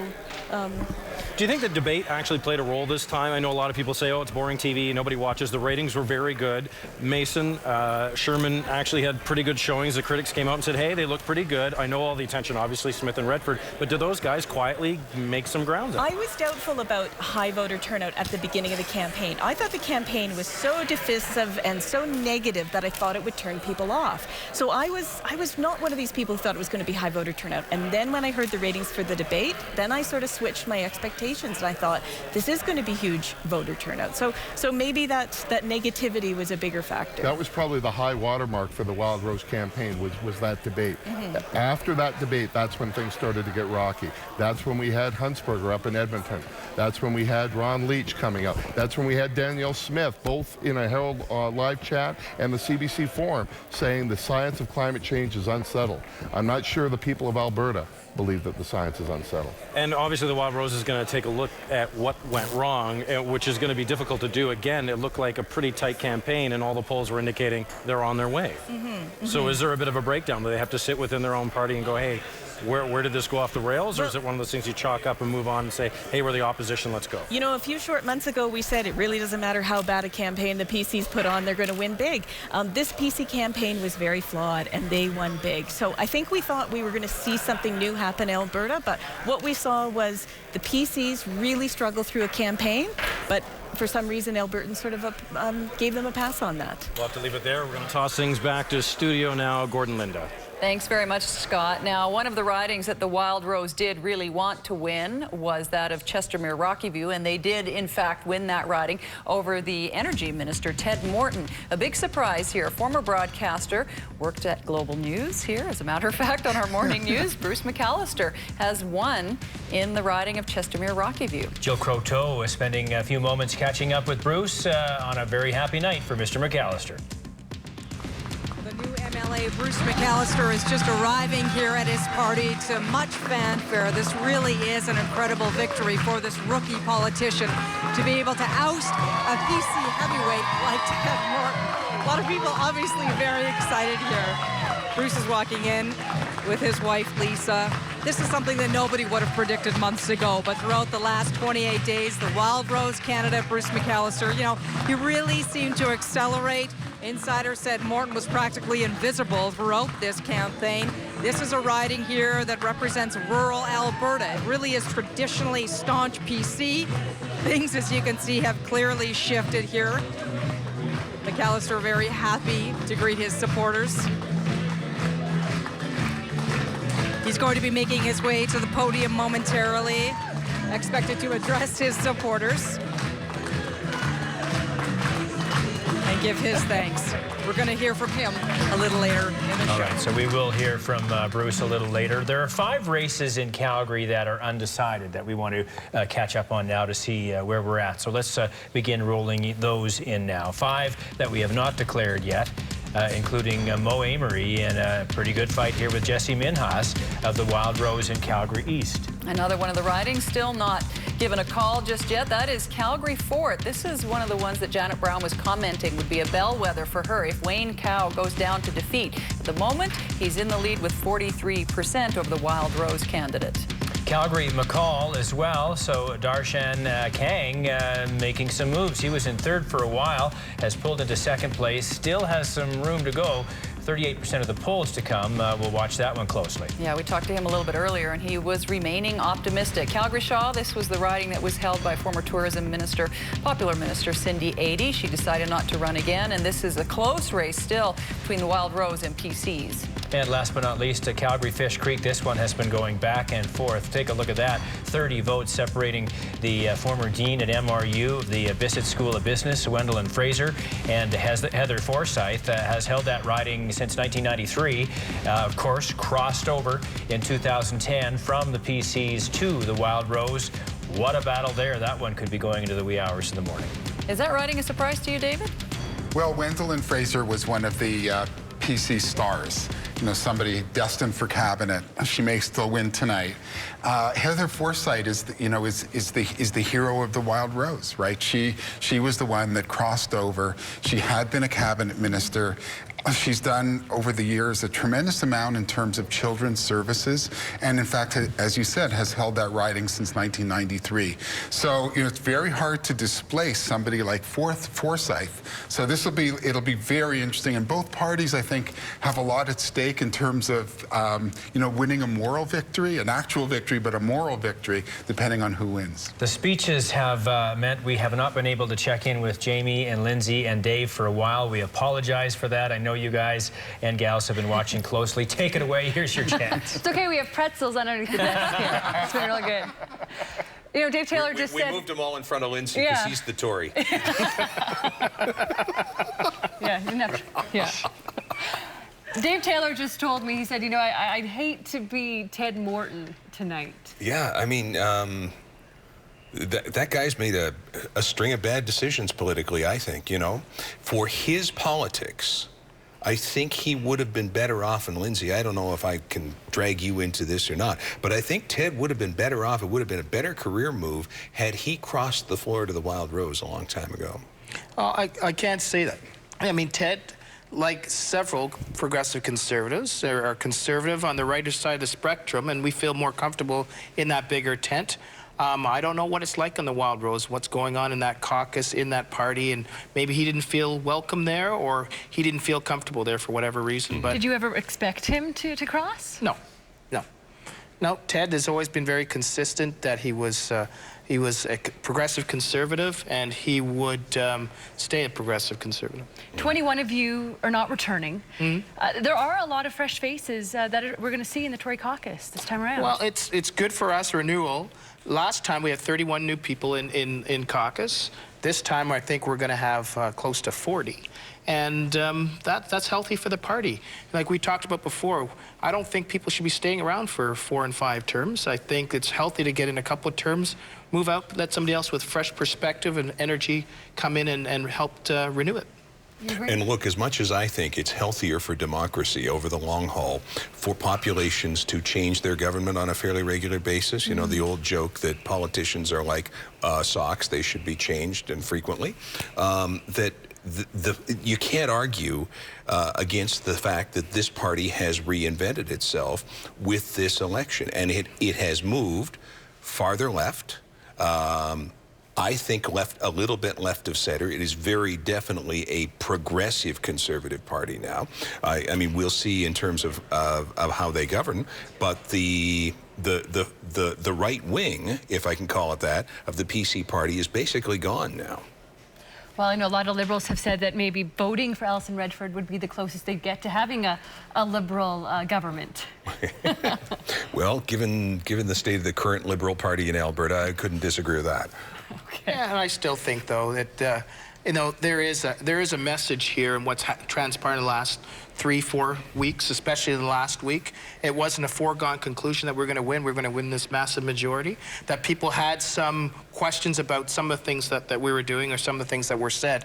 So she is a very smart woman, and she will look back and take stock of that and look at the direction she wants the party to go. I think we already know in a lot of things that she wants to focus on in terms of healthcare and education and other things, but she's going to have to look at that part of the conservative part of the party, of that progressive conservative. And different dynamics in the legislature. Oh, with very the Wild different. Rose I mean, there now. you now have, I believe, a majority of opposition MLAs for the first time since 1971, I think, who are rural-based. So that's a fundamental shift in the whole attitude and the whole makeup of the opposition.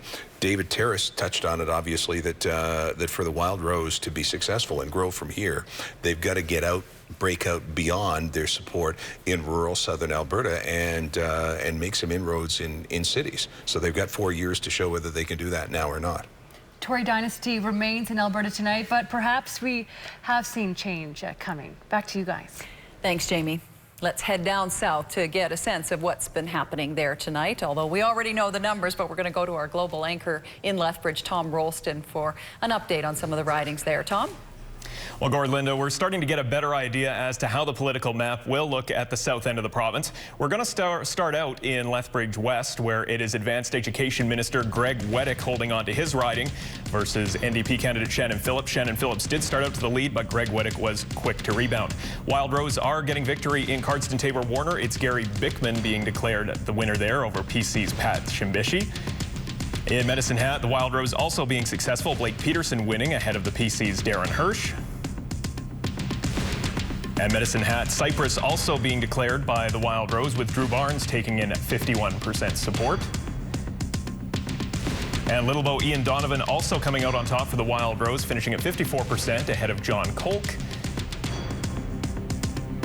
And Livingston McLeod, this is still a very tight race with Pat Steer ahead of Evan Berger, Alison Redford's Agriculture Minister. We will be sure to keep an eye on that race, as that race is still a ways from being completed.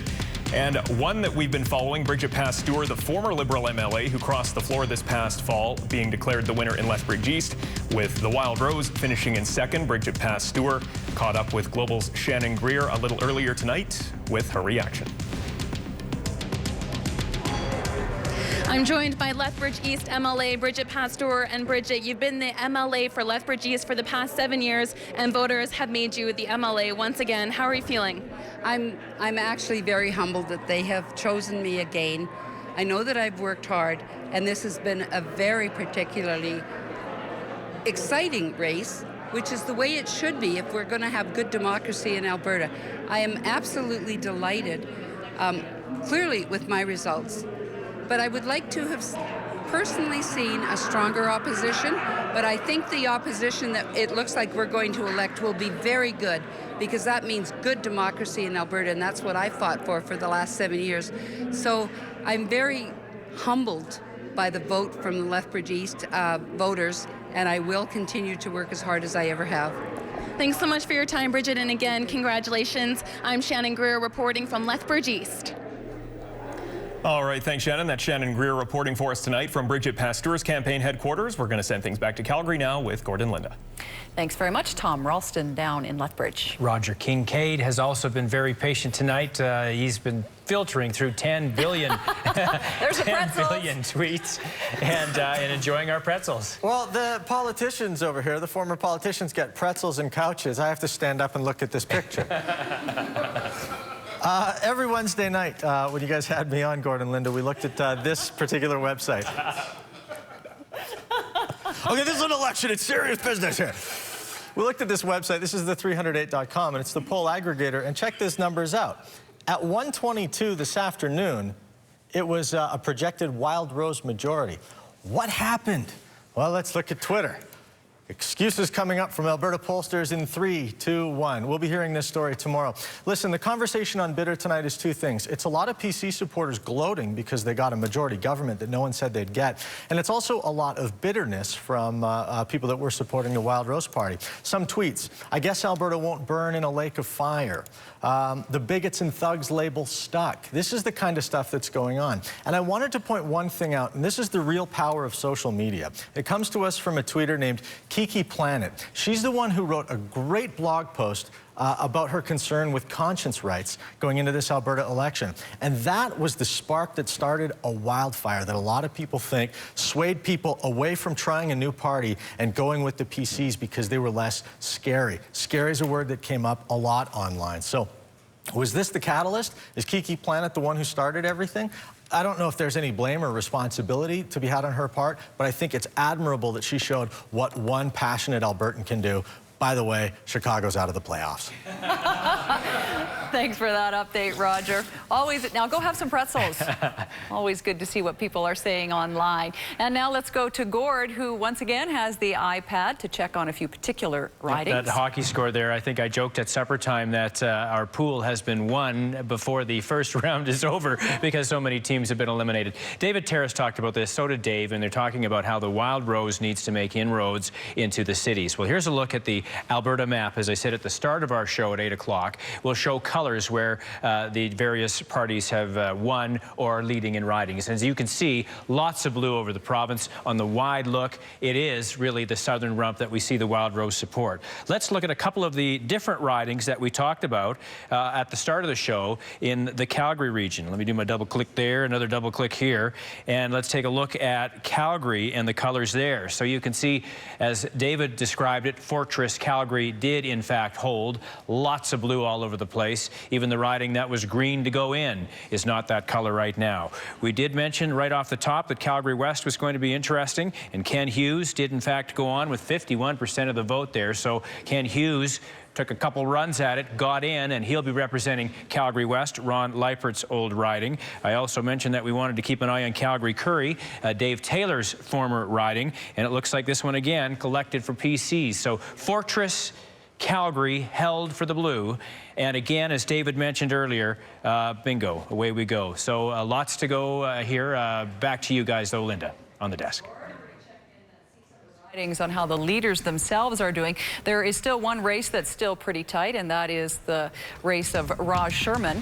Or let's start with Calgary Elbow. Premier Alison Redford re-elected handily in her riding over the Wild Rose candidate James Cole. And then Danielle Smith, the Wild Rose leader, she has been elected. She is now leader of the official opposition and will sit in the legislature. And this is the one we were mentioning. It looks like a dead heat at this moment. It's been very close all night. Liberal leader Raj Sherman in tight with the PC candidate Bob Maskell. And NDP leader Brian Mason has won. He's been re-elected. He has been a long-term politician. Gary Bobrovitz is at the Met Center, where they have been celebrating now for almost a couple of hours. Gary, bring us up to speed on the fun there. Well, Gord, the fun is still going on. A lot of happy people. One of the happiest, the newest rookie MLA from Calgary Northwest and a former Global Television employee, Sandra Jansen. How do you feel, Sandra? Oh, Gary, it was such an amazing night, honestly. It was the culmination of a lot of man hours by a lot of volunteers. We door knocked thousands and thousands of doors, and in the end, you know, tonight was living proof that we had some great policies that we talked about at the doors, and people understood and listened and really felt that that's how they wanted to move forward for the next 4 years. And you kept the faith even during some of the darkest hours, like the second and third weeks of the campaign when it looked like your world was exploding. Oh yeah, those were rough. I'm not going to lie to you. At the doors, you know, there was some hostility, but you know, I think at the end of the day, the things people wanted to talk about in Calgary Northwest, healthcare and education, and when we started to talk about healthcare, and we talked about those family care clinics, they made a lot of sense to these families.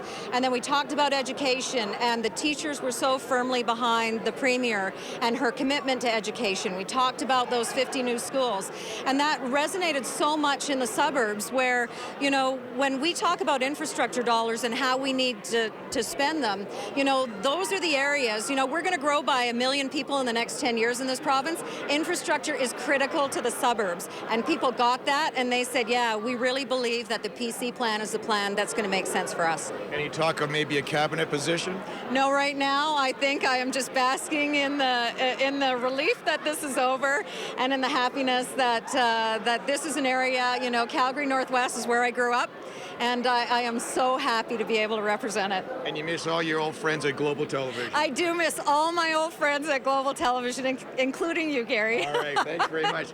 And Sandra was the anchor for our late news package. Now she's the MLA for Calgary Northwest. I think that's a step up.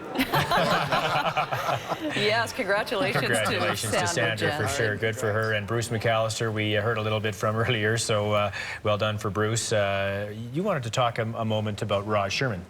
Well, you know, when the Liberals won their seats, and we still don't know if Raj Sherman will win his seat, and I kind of hope he does, because I think he's courageous and charming and dignified and very spirited in the House, does his homework. But these were all personality seats. I mean, David Swan, Kent Hare, Laurie Blakeman, Raj. And you got to wonder, is the Liberal Party of Alberta a trip to nowhere? Is it, in fact, basically dead on arrival as we speak? And, you know, I think that will be resolved in the next 6 months, in the next year, but they have to be very despondent. So he's in very close with Bob Maskell of the Progressive Conservatives. So is this a loss for Raj or a win for PCs? I mean, it's close now. We can't call it just yet, but that's, you know, quite a surprise. Yeah, you would sort of think that he would win. There would just be a kind of rally to him because he's the leader and again, was so visible in the campaign. But even on his home turf, you know, he needs everything possible to win, and he still may not win. Haven't been. We'll take a look at the popular vote here again now with more numbers coming in. I just saw a glimpse of it there. If you can throw it back up, I think it was 44% for the province. Yeah, for the PCs province-wide, 35 for the Wild Rose, NDP, and the Libs coming in with 10 each. So that's a look at the entire province as far as the popular vote goes. Still haven't had an indication, folks, and it's something we're trying to get a hold of, is the number of people who voted. We had 40% last time. That was dismal, set a record low. How much did we gain this time? Maybe not as big as we thought, but certainly it's got to be, you would hope, closer to that 50% mark. The Alberta popular vote at 35% for the Wild Rose. So let's go down to High River and Reed Feist, who's been at Wild Rose headquarters all night. Yes, Linda, and we're back in the back of the golf club in Yukon. And of course, see Danielle Smith here. She has been greeting supporters. She just finished a media scrum. Initially, she had scheduled one-on-one interviews with most media outlets. That did not happen. Just had a spontaneous a scrum here, as we call it in the business, talking about, she says, her disappointment with the results, but that she's not discouraged, that she believes that the party made strides in what they did today. And she's also said that the voters that did vote Wild Rose did send a strong message to the Conservatives about their support for another right-wing party. Here's more about what Danielle Smith had to say about 15 minutes ago in her speech to supporters here in High River. We wanted to do better, and we expected to do better. Am I surprised? Yeah. Am I disappointed? Yeah. Am I discouraged? not a chance.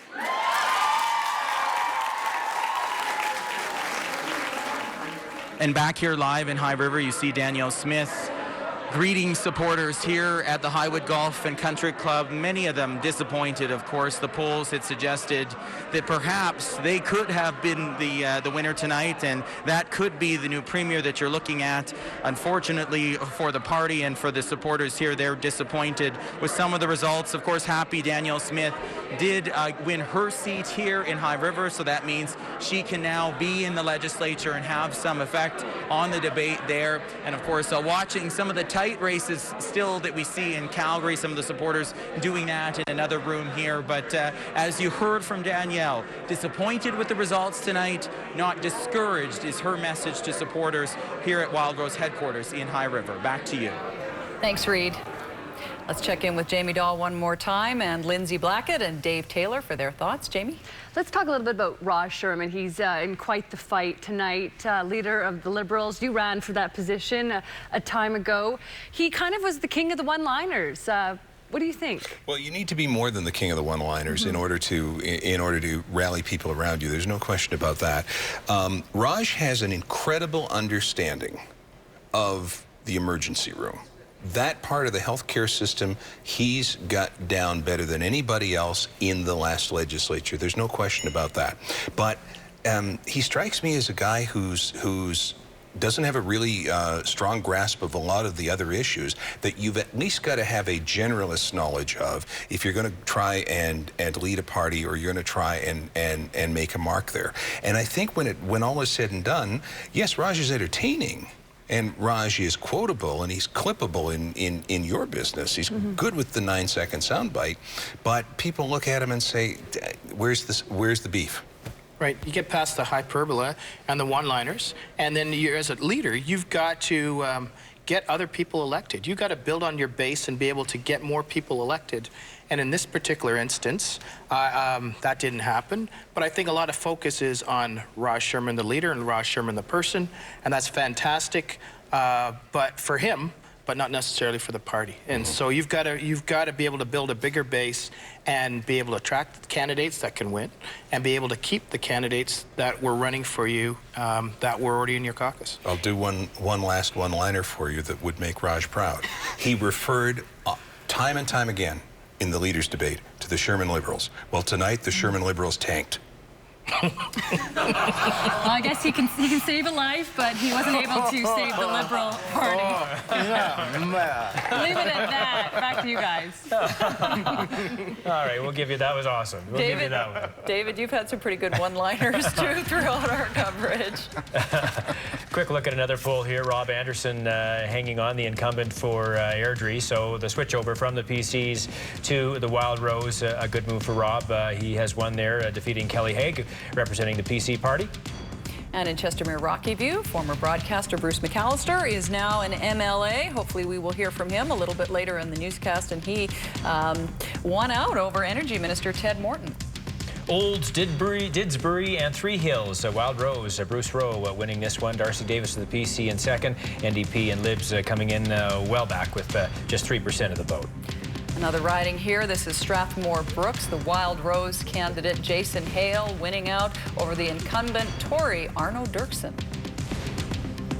Little Bow, Wildrose, Ian Donovan winning that quite handily over John Koch of the PC party. So another Wildrose win there again down south. And we have a lot more news